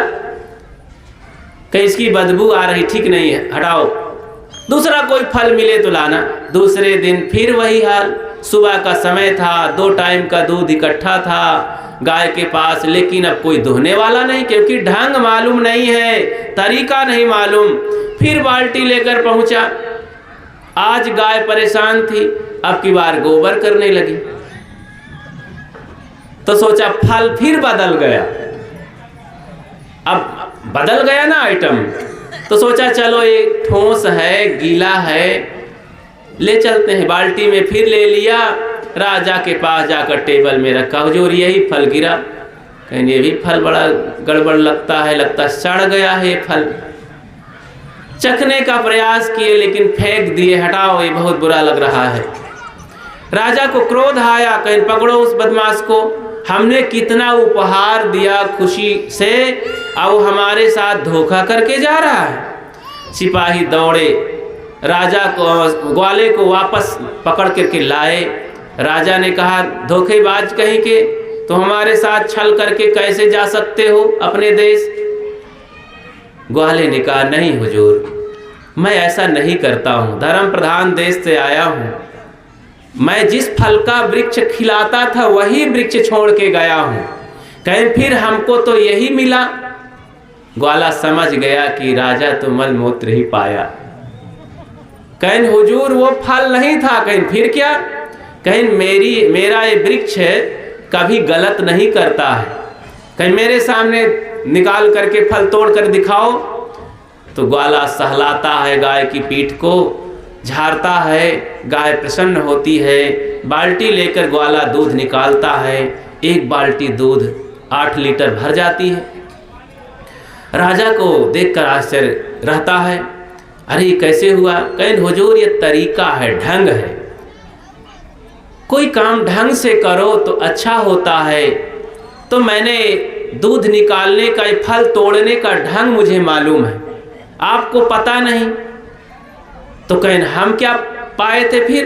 कहीं हुजूर अब कहने कैसे कहूँ आपको कि वो फल नहीं था, ये चलता फिरता वृक्ष एक जानवर है, एक पशु है, और ये दूध देती है, हम लोग इसी दूध को तरह तरह के फल व्यंजन बनाते हैं और आपको हम वही खिलाए थे, आप तो इसकी गंदगी पाए हैं। राजा इतना सुना, शर्मिंदा से उसका सिर झुक गया कि हम इतने बड़े खजाने वाले बुद्धिमान हैं, राजा हैं, सम्मानित हैं, चारों तरफ और ऊंचाई से हम बैठते, हमारी गद्दी हमारी टोपी तनी रहती है, आज हम बिना जाने बिना ढंग जाने मलमूत्र खा रहे हैं। कितने शर्म की बात है, लज्जा की बात है। हमारे पढ़ाई और हमारे बड़कपन, हमारे धन दौलत, हमारे इस समझ बुद्धिमानी का अहंकार का क्या मतलब है। राजा बहुत लज्जित हुआ। ग्वाले ने समझाया कि हुजूर ये इसका ढंग है, दिखाया, राजा स्वीकार किया। बंधुओं, हम अपने को बहुत पढ़े लिखे मानते हैं, धनवान मानते हैं, बुद्धिमान मानते हैं, परिवार वाले मानते हैं और यहाँ तक कि भगवान के भगत मानते हैं, बहुत बड़े पुजारी बनते हैं। क्या जीवन जीने का ढंग पता है? तरीका मालूम है? कैसे जीवन में हमारे इस मानव तन रूपी गाय से कैसे फल तोड़ा जाए? अगर हम इस जिंदगी में काम, क्रोध, लोभ, मोह, राग, द्वेष, तरह तरह के अगर ये मलमूत्र जैसे फल तोड़ेंगे, खाएंगे, तो फिर शर्मिंदा तो होना ही पड़ेगा। अगर इसी में फल तोड़ने का नजरिया है, विचार है, तरीका है, ढंग है, तो दया, क्षमा, शील, संतोष, धीर, विचार, भक्ति, सेवा, विनम्रता रूपी फल तोड़े, जीवन बंधुओं धन्य हो जाता है, जीवन महान हो जाता है। फिर इसमें शर्मिंदगी की बात नहीं, सर उठा करके और सुखद स्वाभिमान का अनुभव होता है कि हमने मानव तन पा करके इसको सार्थक किया, इसको सफल बनाया, बहुत जीवन महान हो जाता है। अब ऐसा काम हम कर सकते इन फलों को प्राप्त करके कि फिर से और इच्छा नहीं होती है। मन मस्त हुआ फिर क्या बोले, हीरा पायो गांठ गठियायो, बार बार वाको क्या खोले, मन मस्त हुआ फिर क्यों बोले। तो बंधुओं, जब इस फल को हम पा जाते हैं, इतना स्वादिष्ट पौष्टिक, इससे ज्यादा स्वादिष्ट पौष्टिक आहार संसार में कुछ हो ही नहीं सकता है। आत्मज्ञान, सद्गुरु सदाचार रूपी फल जब हम चख लेते हैं और सारे फल दुनिया के फीके हो जाते हैं। इसलिए इस फल के लिए हमें सद्गुरु संतों के वचन को सुनना चाहिए। सद्गुरु वचन सुनो हो संतो, मत लीजिए सिर भार, हो हुजूर ठाड़ कहत हो, अब तय संभर संभार। अरे बंधुओं, समझ लो, तुम हुजूर हो, मालिक हो, परमात्मा हो। इधर उधर अंधविश्वास, पाखंड, दुर्गुण, दुराचार सामान्य जीवन में बिता करके लंबा समय धोखा धोखा धोखा। इसलिए हम धोखा न खाएं और ढंग की जिंदगी जिए, नियम की जिंदगी जिए, तरीके से जिंदगी जिए, भक्ति के माध्यम से सद्गुरु संतों तक पहुँचे, उनके ज्ञान धन को प्राप्त करें, अपने जीवन को सुंदर बनाएं। अपनी बात यहीं विराम लेता हूँ। मैं परम पूज्य साहब जी से निवेदन करता हूँ कि आप हमें अपने अमृत ज्ञान गंगा से हम सबको आप्लावित, लाभान्वित करने की कृपा करें।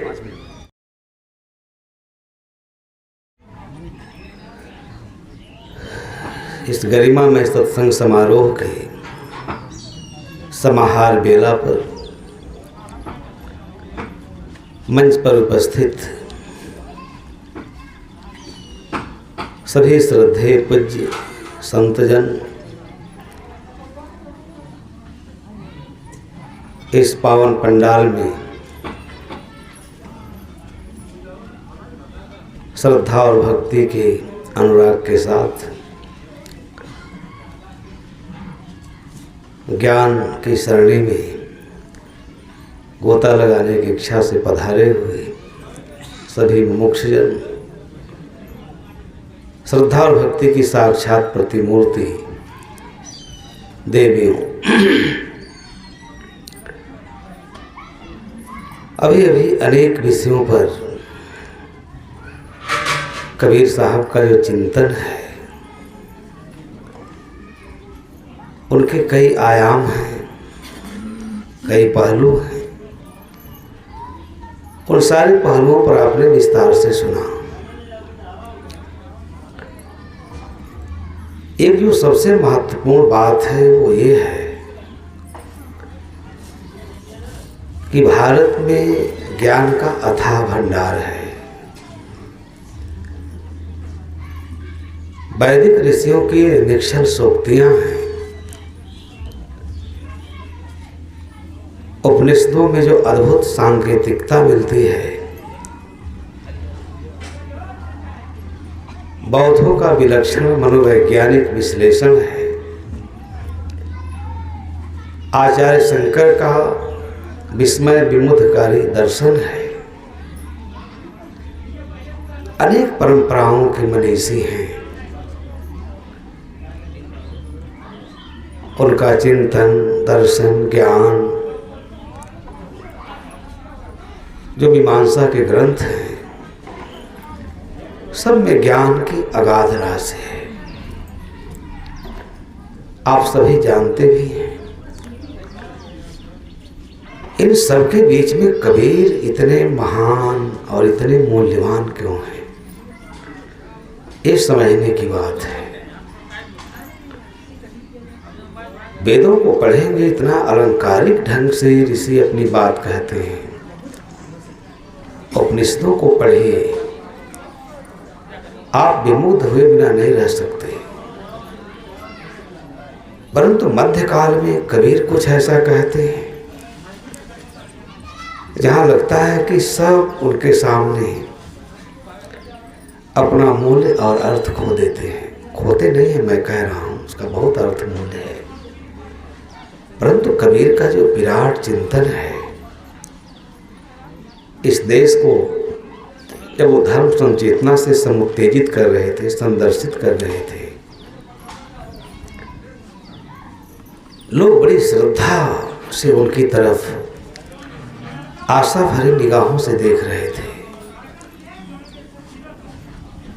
धर्म एक विलक्षण विषय है और धर्म पर इतना बोला जाता है, इतना कहा जाता है कि धर्म ही हमारे आंख से ओझल हो जाता है कि धर्म है क्या। सब धार्मिक हैं। दुनिया में कोई ऐसा व्यक्ति नहीं मिलेगा आपको जो धार्मिक नहीं है। परंतु कबीर उस धर्म की एक अलग परिभाषा करते हैं। धर्म को लेकर उनका अपना अर्थ है, मूल्य है, समझने का ढंग है और विलक्षण है, अद्भुत है। इसलिए कोई व्यक्ति जब उसे पढ़ता है तो वो अंधेरे में टटोलने लगता है कि आखिर कबीर क्या कह रहे हैं।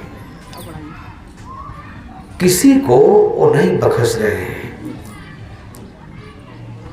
और आज जो सत्संग की जो सार्थकता कही, सफलता कही, वो इस अर्थ में है कि हम समझें कि वास्तव में धर्म क्या है, धर्म की प्रकृति क्या है, धर्म का स्वरूप क्या है, उसका रहस्य क्या है। दुनिया के विद्वानों ने, मनीषियों ने धर्म के बारे में जो दृष्टिकोण दिया, जो दृष्टिकोण प्रस्तुत किया, उससे कबीर की असहमति है। इसलिए जब वो बोलते हैं तो सारे धार्मिक धैर्य से सुनते हैं। उनकी व्यवस्था के प्रति उनके मन में एक आक्रोश है, एक विद्रोह है। परंपरागत धर्म में, ब्राह्मण धर्म में पाए जाने वाला जो अज्ञान है, कर्म कांड है, मिथ्या कर्म कांड, जिसे धर्म कह करके मनुष्य की जो गरिमा है, मनुष्य की जो ताकत है, उसे ऋण विहीन कर दिया जाता है। इसे कबीर की आत्मा जल जाती है और ऐसे ऐसे शब्द उनके मुख से निकलते हैं। कुछ सारे धर्मोपदेष्टा ऐसा लगता है कबीर कुछ धर्म के बारे में नूतन कह रहे हैं, नवीन कह रहे हैं, ऐसा कह रहे हैं जो जिसको आज तक हमने जाना ही नहीं, समझा ही नहीं। कबीर के दृष्टि में धर्म क्या है, ये हिंदू विचारणा का अहम प्रश्न है विद्वत जगत में। कबीर की दृष्टि में धर्म क्या है? हमारे संत लोग साखी कहते रहते हैं, कबीर मन निर्मल भया जैसे गंगा नीर, पाछे पाछे हर फिरे कहत कबीर कबीर।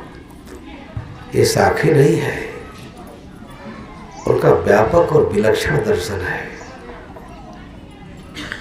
धर्म से तात्पर्य मन की निर्मलता से है। आप विचार करिए, रोज आप माला फेरते हैं, मंदिर जाते हैं, मस्जिद जाते हैं, एक सांप्रदायिक और अवधारणा है, अवैज्ञानिक अवधारणा है, परंतु उसमें आपका मोह हो गया है कि मंदिर जाने से, माला फेरने से, पूजा पाठ करने से यही धर्म है। और ये धर्म का बहुत छोटा रूप है। ये भी धर्म है। मंदिर जाना गलत नहीं, माला फेरना गलत नहीं, लेकिन कबीर साहब इसको कैसे कह रहे हैं? अगर कोई मंदिर जाता है, राम राम कहता है, परंतु झूठ बोलता है, आप उसे धार्मिक कहेंगे?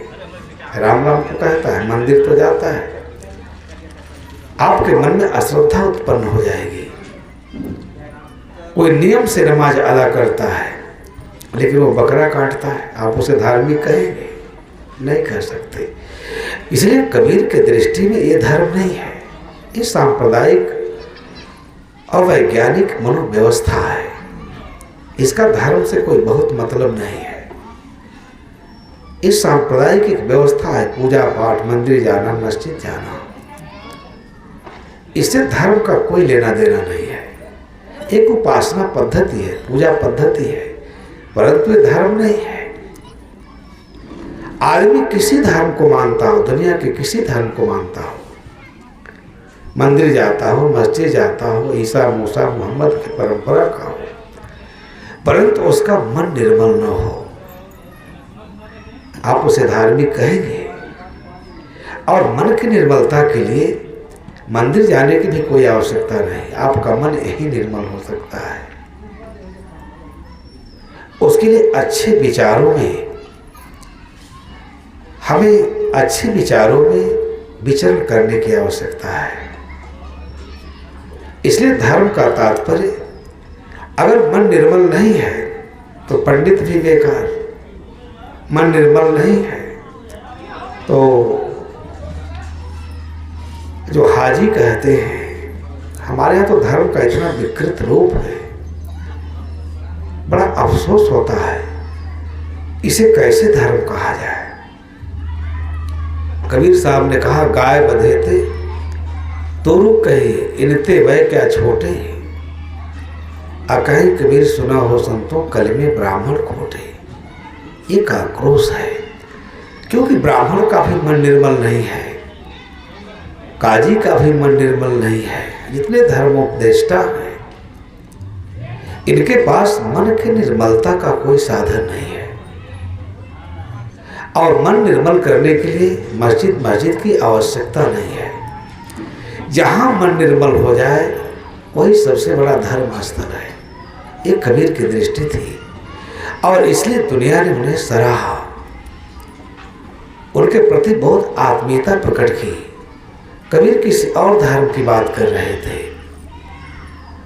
इसलिए हमारे सामने तीन एक ऐसे विषय हैं, प्रत्यक्ष, परोक्ष, अपरोक्ष। अब जो प्रत्यक्ष है वो जगत है, देह, देह से संबंधित प्राणी पदार्थ, और कल भी मैंने कहा था वो सब अनात्म है, अनित्य है। व्यक्ति जानता भी है आपके शरीर का क्या मूल्य है, आपके शरीर का कोई मूल्य नहीं है।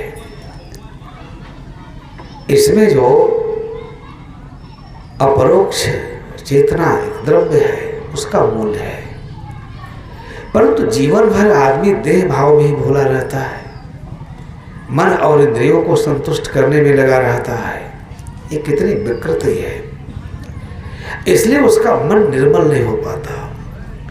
मन की निर्मलता के लिए इंद्रियों के जो विषय हैं, शब्द स्पर्श रूप रस गंध, जिसमें आसक्ति के कारण गंदे संस्कार बनते हैं और गंदे संस्कारों के बोझ तले हमारी आत्मा कुचल जाती है, जीवन ही नष्ट हो जाता है। परंतु बंधु मिलता कुछ नहीं है। जो 5 इंद्रियां हैं, उपनिषदों में ज्ञान इतनी ऊंचाई का ज्ञान है। अशब्दम अस्पर्शम रूपम व्ययम तथा रसम नित्यम गंधवच्चिता अनाद अनंतम महतम परम ध्रुवम नित्याय मृत्यु मुखात परमुच्यते। ये ऋषि कहता है। इस शब्द स्पर्श रूप रस गंध से रहित नित्य अनाद अनंत जो अपरोक्ष तत्व है, जब व्यक्ति उसे जानता है, कैसे जानेंगे?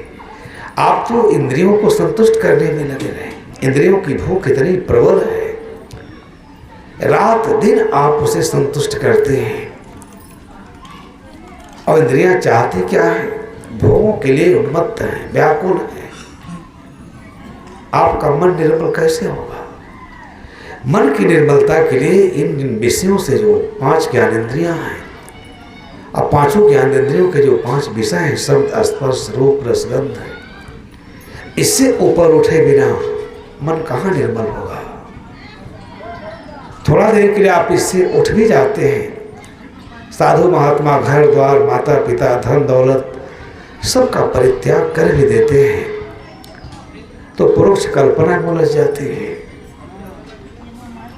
नाना प्रकार की देवी देवता, तीर्थाटन देशाटन, मूर्ति, स्नान, कर्मकांड, पूजा पाठ, ये मन की कल्पना का इतना बड़ा असर है, प्रभाव है कि आदमी से ऊपर ही नहीं उठ पाता। अपरोक्ष में कैसे जाएंगे?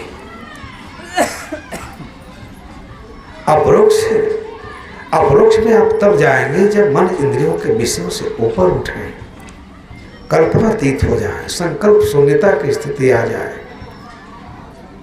तब आपको अपरोक्ष में अति आनंद की अनुभूति होगी। वही परम धर्म है, वही परम नियम है। अब मैं इससे अधिक व्याख्या क्या करूं? मेरा समय भी समाप्त हो गया और आप लोग बैठे हैं,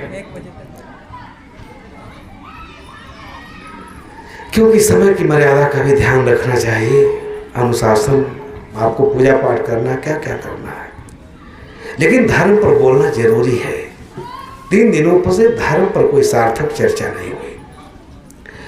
कबीर का सारा ज्ञान, सारा कथन, सारा दृष्टिकोण, जो उनकी पवित्र देशना है, उसके मूल में भावना निहित है कि मनुष्य का मन कैसे निर्मल हो।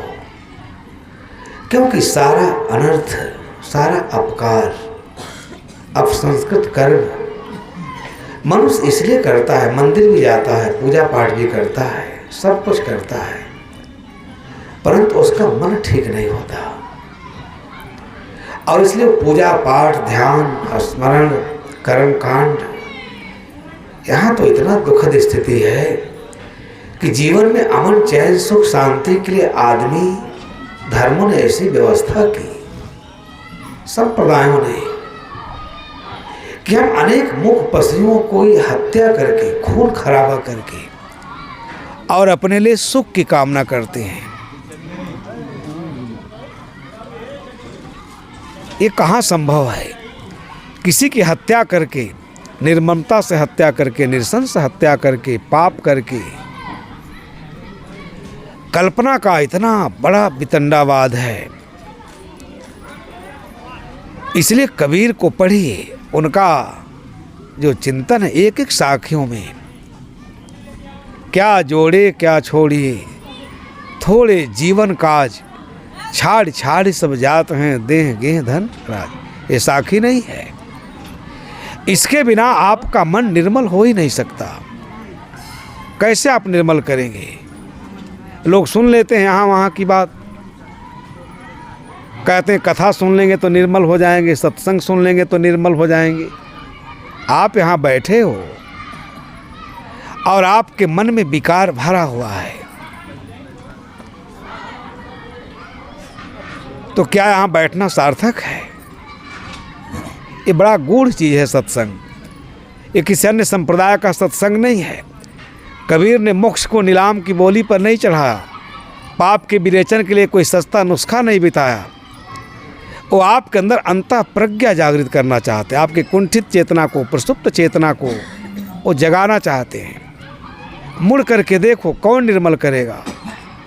और यज्ञ के नाम पर, धर्म के नाम पर इतना अनर्थ हुआ, इतना महापाप हुआ, उसको सुन करके आत्मा कांप जाती है। कैसे धर्म कहेंगे? धर्म परम साध्य विषय है मनुष्य जीवन का, और धर्म का उद्घाटन नहीं हुआ आपके जीवन में, क्या मतलब है? धर्म चर्चा का क्या अर्थ है? इसलिए इस चीजों को समझिए। प्रत्यक्ष और परोक्ष से ऊपर उठे बिना, परोक्ष एक ऐसा विषय है कि आदमी का मन गमगीन हो जाता है। कल्पना का इतना पहाड़, सहज सौदा सबको प्रिय है, इसलिए जहाँ ये सब चीज़ें बताई जाती हैं वहाँ भीड़ लग जाती है। आप पाप करके गए हैं, सत्संग सुन लीजिए, सारा पाप कट जाएगा। गंगा में नहा लीजिए, सारा पाप कट जाएगा। इससे पाप बढ़ेगा कि पाप घटेगा? इससे पाप बढ़ेगा। कबीर साहब पूरे धार्मिक व्यवस्था को बहुत नजदीक से देखा था, और इसलिए कहा, क्या काशी क्या मगहर उसर, जो पे हृदय राम बस मोह। जो काशी तम तजय कबीर तो राम को। चले जाइए बनारस में, तो पंडित लोग जाते ही स्टेशन से आपको घेर लेते हैं, कैप्चर कर लेते हैं। इतना हीन भावना से ग्रसित है। वो पंडित समझ जाता कि ये क्या लेके जाते हैं आप लोग, फूंक फाँक करके अस्थि लेके जाते हैं। आपके चेहरे को देख करके पढ़ लेता है कि ये कोई मरे आदमी को फूंक ताप करके आ रहा है, और जब तक हम इसको नहीं फूकेंगे इसका कल्याण नहीं हो सकता, इसका मन शुद्ध नहीं होगा। इतना बीमारी भरे हैं, मनोवैज्ञानिक रूप से वो पकड़ लेता है। हम लोग जाते हैं ना, जैसे सिटी स्टेशन पर, वो तुरंत पकड़ लेते हैं। आप लाख बचाते हैं, हम लोग से नहीं पूछेगा, लेकिन जो लेकर गया है फूंक ताप करके, गठरी बांध करके, उसको उसके चेहरे को देख करके पहचान जाता है और पकड़ लेता है। जाल में फंसा के कहाँ ले जाता है? गंगा घाट पर। पिंडा उंडा पराने लगता है, कहता देखो तुम्हारे पिता की आत्माएं भटक रही है। क्या पता कौन लेंस लगाए रहता है, लेकिन जिसके पिता रहते हैं उसको नहीं दिखाई देता है। सब हाँ हाँ करके पिंडा पुराओ, ये करो वो करो, और यही नहीं कहता है। वो इतना मर्म स्पर्शी बात कहता है, आपके मनोवैज्ञानिक विश्लेषण कर लेता है। कहता नहीं है तो चलो तुम्हारे पता होता लिखा दो, संकल्प करा दो, तुम्हारे गांव चले आएंगे। यहाँ तक नहीं छोड़ता है। एक उदाहरण मैं आपको बताऊं कि एक आदमी बड़ा कंजूस था। धर्म कैसे समझेंगे? मन की निर्मलता। मन निर्मल है तो बनारस जाने की क्या आवश्यकता है? ये कबीर में साहस था, कहा कि तुम कुआं गांव में ही पुण्यात्मा बन सकते हो, स्वर्ग तुम्हारे पास आ सकता है, मोक्ष यहीं प्राप्त कर सकते हो, काशी प्रयाग अयोध्या कहीं जाने की कोई आवश्यकता नहीं। और इस देश के लिए बहुत बड़ी देन थी। इस स्वतंत्रता से मुक्त कराने का साहस किसी में नहीं था। तो जैसे कोई स्नान वस्नान करने आता है ना, आप लोग, पूर्णिमा आएगा, अमावस्या आएगा। ये हमारी बहन, एक बार हम गोरखपुर गए तो रात में गाड़ी पकड़ना था, चौरा चौरी। आज ये बड़े बड़े बोरों में सामान लेकर के सब कब्जा कर ली, पूरा पूरा ट्रेन। हमने कहा कहाँ जा रहे हो? तो वो कह रहे कि आपको पता नहीं, कलबबास करने जा रहे हैं। सब वो कंडी वंडी सब लिए थे, उसमें लेकर जा रहे थे। बताओ, वहाँ जाने से मन निर्मल होगा। कबीर को पढ़िए। कबीर का धर्म हमारे लिए इतना महत्वपूर्ण है। वैसा सार्वभौम विचार पूरे दर्शन, पूरे भारतीय दर्शन में कहीं उपलब्ध नहीं है। ये कबीर का बहुत बड़ा हमारे प्रति उपकार है, कोई नहीं ऐसा कह सका। उदाहरण से समझेंगे तो ज़्यादा समझ में आएगी बात। तो वो सोचता था कि हम कहीं नहाने नहीं जाएं, क्योंकि कहीं जाते हैं पंडित लोग पकड़ लेते हैं, आप आए हैं तो कम से कम बाछी छू लीजिए, नहीं 51 है 11 रुपया में छू लीजिए, 1.25 रुपया में छू लीजिए। इतना भ्रम है, इस सारे भ्रम के कांस को बिल्कुल मिटा देना चाहते थे। इसी कारण व्यक्ति के जीवन में शाश्वत धर्म उपलब्ध नहीं हो पाया। पढ़े लिखे लोग ऐसा करते हैं, आप देखे होंगे, आदमी जब मर जाता है तो श्मशान घाट पर ले जाकर इतने बाद में आते हैं। हम एक दिन गए तो देखे कुछ लड़के बंगलोर से आ रहे थे, पंडित जी कहे बिल्कुल रुके रहिए, उनके नाती पोता हैं।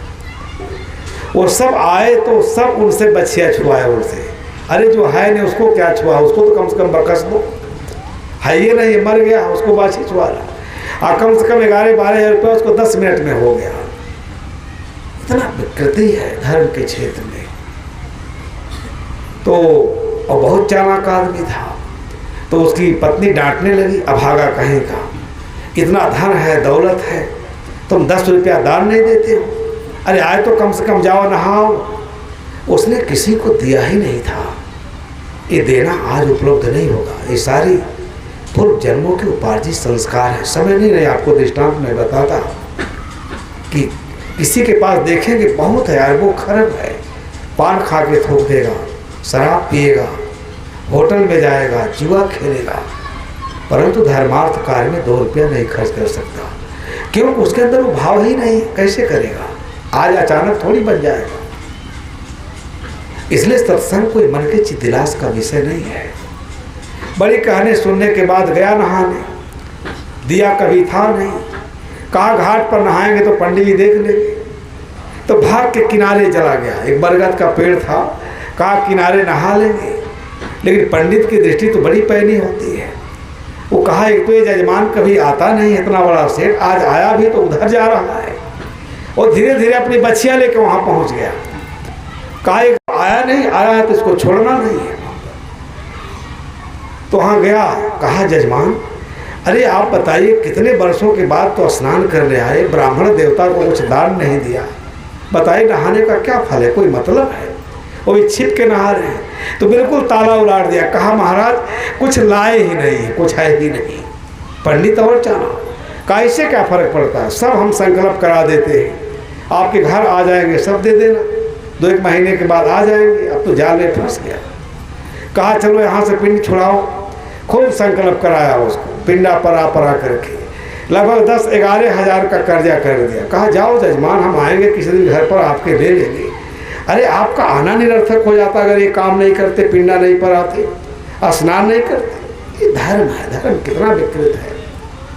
वो तो कभी दिया नहीं, जाके उल्टा सांस, लंबी सांस लेने लगा। सपने में भी देना बड़ा मुश्किल होता है जो नहीं दिया है।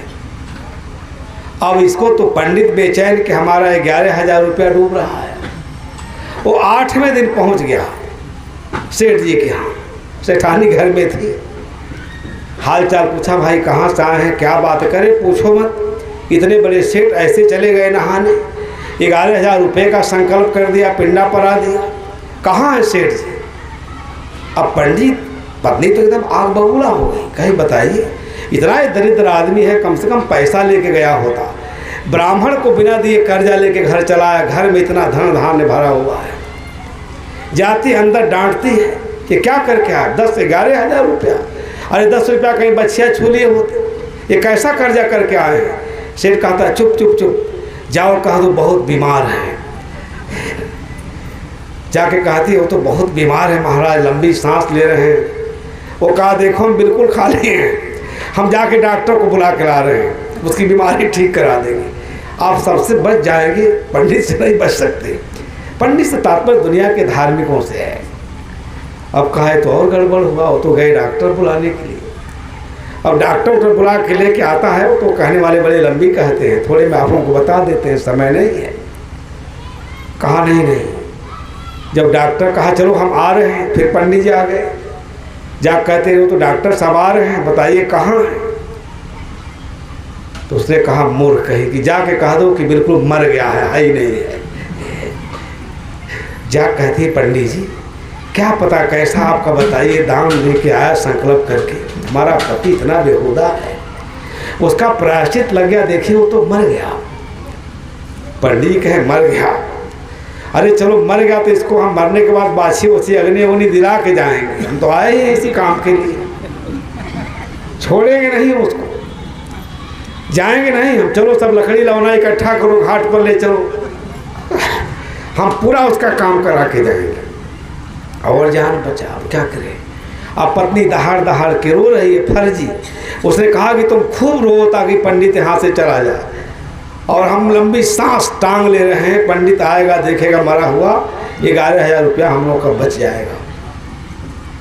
अब दहाड़ दहाड़ के रो रही है, पंडित का जाकर के सिरहाने बैठ जाता है, डॉक्टर भी आकर लौट गया और माथा पर हाथ फेरने लगता है, कहता भाई हमको ही हो सकता है बहुत बड़ा प्रायश्चित लग जाए, हमने तुमको संकल्प करा दिया, अब तो तुम मर ही गया, कम से कम हमको क्षमा कर देना, ये हम ही से पाप हो गया। बार बार कहता है, शरीर सहलाता है, वो लंबी सांस दम बिल्कुल टांग लिया है प्राणायाम करके, अरे हमको क्षमा कर दो, हमको क्षमा कर दो। जब 4-5 बार तो उठ के बैठ गया, कहा पंडित जो हमारा 11,000 रुपया है वो क्षमा कर दो, हम बिल्कुल जी जाएंगे। ये संसार है, विचित्र संसार है, कहाँ तक आप कहेंगे, क्या क्या कहेंगे। इसलिए कबीर साहब जब ये कहते हैं इसकी कोई आवश्यकता नहीं है। आज सारा संसार इसी में जी रहा है, तीर्थ में, मूर्त में, यज्ञ में, दान में, व्रत में, उपदान में, इसका धर्म से कोई प्रयोजन है, सब निरर्थक। थोड़ी सी सात्विकता आ जाती है, तीर्थ में जाते हैं, मंदिर जाते हैं, देशाटन आ जाते हैं, लेकिन वो सात्विकता ही क्या अंतिम मर्यादा है? अंतिम मर्यादा है मन की निर्मलता, मन की पवित्रता। और ये मंदिर जाने, किसी धर्म में दीक्षित होने से नहीं होगा। पंडित का भी मन निर्मल है तो धर्म कथा कहना सार्थक है, मौलवी साहब का भी निर्मल है, किसी परंपरा में जाइए। धर्म से सीधा अर्थ है कि हमें, और निर्मल होगा कैसे? ये 3 विषयों पर जब तक आप गंभीरता से मनन नहीं करेंगे, बड़ा विलक्षण विषय है। पहला है मन इंद्रियों। अभी मैंने कहा ना, उपनिषद के ऋषियों ने कहा, वो कौन सा है, कौन सी ऐसी सत्ता है, ये इतना दुर्गम हमारे पथ को बना देते हैं कि हमारी वहाँ पहुँच ही नहीं होती है। जीवन में इसी को करके अपने कर्तव्य का इतिश्री मान लेते हैं, कैसे वहाँ पहुँचेंगे? इसलिए आप कबीर साहब जब अपने धर्म का संदेश दे रहे थे, संतों रात दोनों हम देखा, कितनी मन में पीड़ा है। हिंदू तुर्क हटा नहीं माने स्वाद सबन को मीठा, हिंदू व्रत एकादश साधे दूध सिंघाड़ा से थी, अन्न को त्यागे मन को न हटके पारण करे सगोती। इतना घृणास्पद वातावरण है, सांप्रदायिकता का जहर आदमी के जेहन में ऐसा घोल दिया गया है, वो सत्य और यथार्थ ज्ञान वो प्राप्त कर ही नहीं सकता। इतना हमारे बुद्धि को कुचल दिया गया है, हमारे शक्ति और सामर्थ्य को कुचल दिया गया है। बंधु, इसलिए इस विषय पर आप लोग सब लोग मनन करें। सत्संग का अर्थ ही है कि मन निर्मल हो जाए, हमारी प्रज्ञा प्रखर हो जाए, सत असत हमारा अचेतन में डूबा हुआ मन बिल्कुल उसका परिष्कार हो जाए, विमल हो जाए। निर्मल प्रज्ञा की धारा में आप नहाने लगे, गोता लगाने लगे, और उसका एकमात्र उपाय है। कबीर का मन इतना पीड़ित हुआ इन धार्मिक जगत के अव्यवस्था को देख करके, इसलिए वो सबसे, आप ये भी समझ लीजिए, कबीर हिंदू के लिए, आपके लिए नहीं कह रहे हैं, पूरी मानवता के लिए कह रहे हैं। चाहे वो किसी धर्म को मानता हो, कबीर को तो साहब जानते हैं। साहब जी कभी कोई बताते हैं कि उनका एक भंडारी ईसाई लड़का था, वो बड़ा विरोध कर रहे थे, अरे गाय भी ईसाई खाता है, सुअर भी खाता है, उसको आप भंडारी लेके चले आए। अरे उसका चित्त निर्मल है, मन निर्मल है, हिंदू है, हत्या करता है, सुअर मारता है, बकरा मारता है। इसलिए कबीर साहब की जो सांप्रदायिक जहर के कारण मानवता और मानवीय मूल्यों का जो हनन हो रहा था, सत्य इतना निकट होते हुए भी हम सत्य की आराधना से इतने दूर हैं, ये बातें समझ में नहीं आती हैं। इसलिए हमारा जीवन ही अपूर्ण हो जाता है। कल्पनाओं से आदमी का मन मथित रहता है, व्यथित रहता है।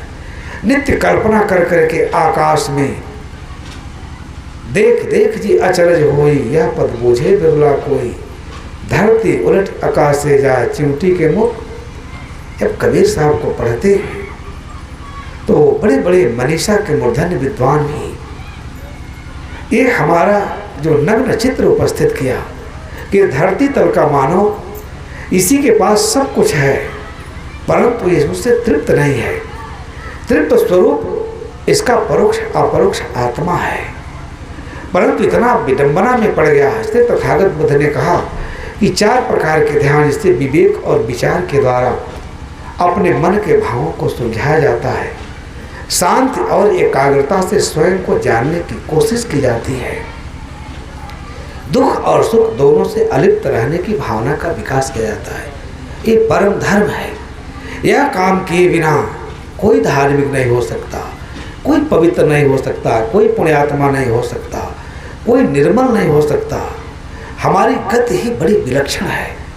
इस सारे उपदेशों की सार्वभौमिकता इस अर्थ में है कि मनुष्य अपनी तरफ लौटे। ये दुनिया के लिए आश्चर्य का विषय था। 2500 वर्ष पहले बुद्ध ने भी कहा था, ईश्वर को नहीं मानना चाहिए, मनुष्य अपना मालिक है के सिद्धांत का विरोध होगा। वो पहला व्यक्ति था। और कबीर साहब ने कहा, दिल में खोज दिलैमा खोजो, यह करीमा रामा। लेकिन वहाँ कैसे पहुँचेंगे? चित्त निर्मल हुए बिना, मन निर्मल हुए बिना। आचार्य शंकर ने कहा, मनुष्य पर तुष्टे को अर्थवाने को दरिद्र।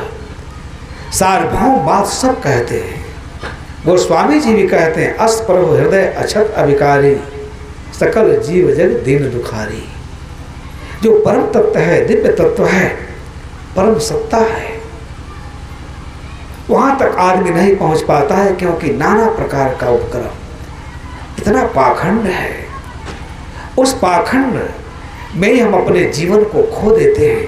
इसलिए साहब ने सहज बात बताया कि सबसे ऊपर उठो, संतो पाणे निपुण कसाई, बकरा मार भैंसा पर धामे दिल में दर्द आई।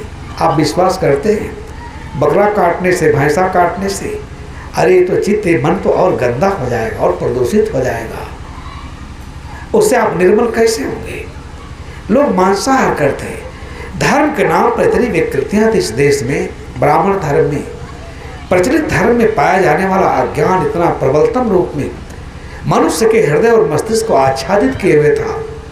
उसको आशा को चीर करके बोध के पार ले जाना बहुत कठिन है। आज आप कल्पना कर लीजिए, नहीं कर सकते। आप अपने परिश्रम से घर बनाए, लेकिन पत्नी रोज झगड़ा कर रही है। बताइए, पंडित जी सत्यनारायण महाराज का कथा नहीं सुना है, हमारा घर ही पवित्र नहीं हुआ। आप उसके सामने हथियार डाल देंगे और बिना बिल्कुल, अरे अच्छा ब्राह्मण है, वो तो कहीं IAS बन के बैठा है, वो पोथी पतरा लेके थोड़ी घूम रहा है। लेकिन आप विवश हो जाएंगे, प्रोफेसर हैं, डॉक्टर हैं, मास्टर हैं। पत्नी, एक उदाहरण मैं आपको बताऊं, एक मेरे गुरु भाई थे शत्रुघ्न मास्टर, और बीजक पर उनकी बड़ी पकड़ थी। तो उनके साथ एक पतिराज मास्टर थे, सब भगत थे, सब कंठी जनेऊ पहने थे। तो कंपियरगंज में एक मकान बनवाए। वो कहें हम कथा वथा नहीं सुनेंगे, साधु लोगों को बुला के भंडारा कर दे, घर पवित्र हो जाएगा। पत्नी तो रोज अगल बगल जाती है कथा सुन, एकदम लड़ बैठी, कहीं नहीं, जब तक सत्यनारायण महाराज का कथा नहीं कहवाएंगे हम उस घर में जाएंगे नहीं। इतना जो परोक्ष कल्पना है, इतना व्यापक रूप में हम उसमें उलझे हैं। अब वो गए, अब क्या करें, मजबूर हो गए। तो जो लड़का 6 बार 6वीं पास नहीं हुआ था प्राइमरी पास करने के बाद, पतिराज मास्टर उसको पढ़ाए थे, 6 बार में वो 6ठी पास नहीं हो पाया। अब वो पोथी पतरा लेके चला गया इनको सुनाने के लिए मास्टर साहब को कथा। सबको बुलाए थे। अब वो कुश पैंती पहना करके गोबर का गौरी गणेश बना दिया, भगवान बना दिया, आप हाथ जोड़िए। अच्छा चढ़ाइए, एपल चढ़ाइए, पैसा चढ़ाइए, मिष्ठान चढ़ाइए, सब कह रहे हैं। मास्टर साहब अर्पित कर रहे हैं गोबर के भगवान को। तो मास्टर साहब चले गए। अब देखिए कथा सुन रहे हैं, कहे क्या पतिराज, अरे जिस गधे को तुम 8 साल में 6 साल में आदमी नहीं बना पाया, वो गधा तुमको कथा करके स्वर्ग दे रहा है, घर पवित्र कर रहा है। पतिराज मास्टर को छलांग लगा के भाग रहे हैं पत्नी से, एक गांठ वाँठ बांध देती है सब छोड़ा उड़ा के। कहे पत्नी बड़ी नालायक है, बात सही कह रहे, इसको मारते मारते हम थक गए, लेकिन 6वीं पास नहीं किया 6 साल में, और वही कथा सुना रहा है। ये कितनी बड़ी अवैज्ञानिकता है, घोर निंदनीय, ये हंसने की बात नहीं है। इसलिए जो निर्मलता की बात है, कैसे निर्मल हो गया, नहीं निर्मल हो सकते। आप तो सुनते पंडित जाए कथा सुना दे, सब पाप कट गया, निर्मल हो गए, पवित्र हो गए।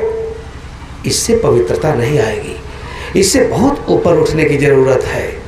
हिंसामय यज्ञ याज्ञों का जो विधान वेदों में है, उसको सुन करके आपकी आत्मा कांप जाएगी।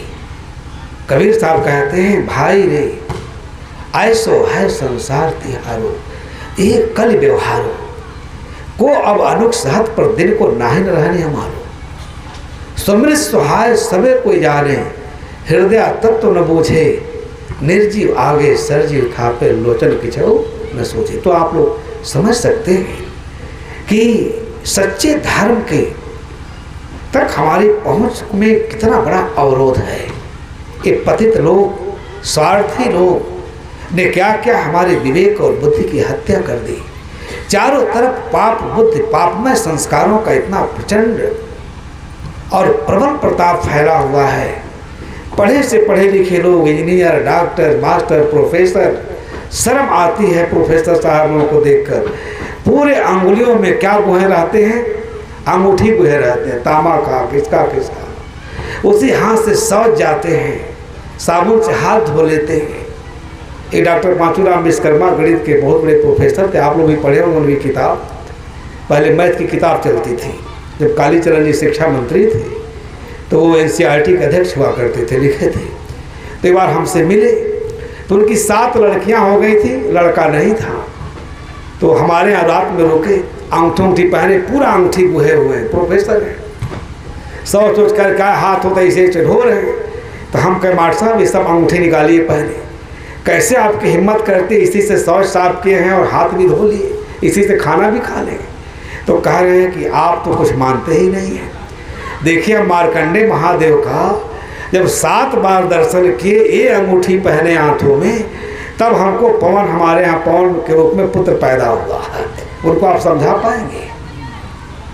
इसलिए निर्मलता, कबीर साहब का जो सारा जोर है, ये सारे लोग हमारे मार्ग को इतना दुरूह बना दिए हैं। एक एक साखियों को पढ़िए, कितना उनके मन में दुख है, पीड़ा है, असंतोष है कि धर्म कहाँ है और आदमी उलझा कहाँ है। बाबू ऐसो है संसार तिहारो, ये कल व्यवहार, चारों तरफ पाप बुद्धि का व्यवहार हो रहा है। लोग अपने कल्याण के लिए हिंसा कर रहे हैं, हत्या कर रहे हैं, अपने ही हाथ से भगवान बना लिए हैं, देवी देवता बना लिए हैं। कितना पाखंड है। इस पाखंड के कारण जो शाश्वत धर्म है, जिसके शरण में जाने के बाद ही मनुष्य का उद्धार हो सकता है, आदमी उलझ गया, इंटैंगल्ड है, वहाँ जा ही नहीं सकता है। इसलिए आप इसे पढ़िए। कबीर को पढ़ करके भी अगर हम परम धर्म का उद्घाटन नहीं हुआ, हमारा जीवन बेकार है, व्यर्थ है, इसका कोई मतलब नहीं है। सुमृत सुहाय सबे कोई जाने, कितनी मन में वेदना है उनके। स्मृतियों में, पुराणों में लिखी हुई काल्पनिक बातों में हमारी इतना दृढ़ आस्था है। चले जाते हैं, अभी नवरात्र आएगा तो विंध्याचल में आप जाइए, हम एक दिन एक आदमी वीडियो दिखा रहा था। आज भी इतना पाश्विक वृत्ति है धर्म के नाम पर, कैसे निर्मल होगा मन। वो क्या पता क्या मनौती मानी है, बकरी लेके गई है, ब्राह्मण चावल अच्छा छेड़ करके, और जैसे हम लोग घास पात काटते वैसे काटता जा रहा है, फेंकता जा रहा है। इतनी जड़ता, इतनी अवैज्ञानिक मान्यताएं हैं। हमारे गांव में चेचक हो जाती है, हमारी बहनें क्या करती हैं, हे माता जी आपको हम सोने का आँख चढ़ाएंगे, बच्चा ठीक हो जाए। निकला है चेचक, आए सोने का आंख चढ़ाने जाती क्या पत्थर की मूर्ति में। बंधु, इसलिए इस पर कबीर साहब ने बहुत मनन किया।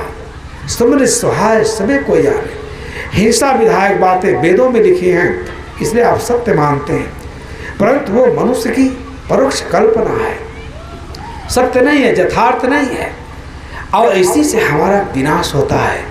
इसलिए धर्म का तात्पर्य है मन की निर्मलता, जिसमें हमारे चित्त में कोई कुहासा न रह जाए, कोई गलत संस्कार न रह जाए, कोई गलत प्रवृत्ति न रह जाए, एकदम निर्मल शाश्वत, उस शाश्वत धर्म के शरण में जाइए, अपनी आत्मा को अपना शरण स्थली बनाइए, तब आपको कल्याण होगा। वह निष्पाप, निष्कलंक, अजन्मा, अनादि, अनंत। किस प्रकार के गंदे संस्कारों से उस आत्मा को हम क्या करते हैं, दूषित कर दिए हैं। अपने बुद्धि से, इतनी बुद्धि है, प्रखर बुद्धि, प्रखर चेतना, परंतु सत्य के बारे में सोचने का हमारे पास समय ही नहीं है। इन सारे पाखंड और आवरण के कुहासा को चीर करके आप सत्य के देश में प्रवेश करिए। इसलिए सदगुरु कबीर साहब ने संदेश सुनाया, कबीर मन निर्मल भया जैसे गंगा नीर। अब पाछे पाछे हर फिरे कहत कबीर, इसमें एक मिस्टिसिज्म है। मन निर्मल हो गया, आप खुद क्या है भगवत्ता की कोट में पहुंच गए, स्थित प्रज्ञ हो गए, तो पाछे पाछे हर फिरे कहत कबीर कबीर, आप खुद हजारों लोगों के त्राता हो गए। ऐसे लोगों के, ऐसे जो आदर्श शिखर पुरुष हैं, जिसके द्वारा हमारी परंपरा सदियों से अनुप्राणित होती आई है, ऐसे शिखर पुरुष इस लोक का कल्याण कर सकते हैं। उन्हीं का भजन करके, उन्हीं के पावन सानिध्य में जा करके हम अपने मन को निर्मल कर सकते हैं। जो कर्म कसमों का जो मूर्छा है, तंद्रा है, उस तंद्रा को काट सकते हैं। सत्य का उद्घाटन हो सकता है। चित्त निर्मल हुए बिना, मन निर्मल हुए बिना, शरीर निर्मल हुए बिना, वाणी निर्मल हुए बिना, आचार विचार निर्मल हुए बिना परम धर्म का उद्घाटन नहीं हो सकता। यह एक रहस्य है और एक बड़ी सार्थक बात है, मूल्यवान बात है। इसलिए सदगुरु कबीर साहब कहते हैं कि सुमन सुहाय समय कोई जाने, हृदय तत्व न बूझे। परम तत्व इस हृदय में है। बताइए कि कितनी कृतज्ञता है कि एक आत्मा है लेकिन दूसरे आत्मा का कत्ल करता है, क्योंकि धर्म के किताबों में सुन रखा है वो धर्म हो सकता है। इतनी मलिनता है, फिर आप परम धर्म नहीं समझ सकते। इसलिए आप सब लोग सत्संग सुन के यह प्रयास करें कि हमारे अंदर कदापि भी गंदे संस्कारों का समावेश न होने पाए।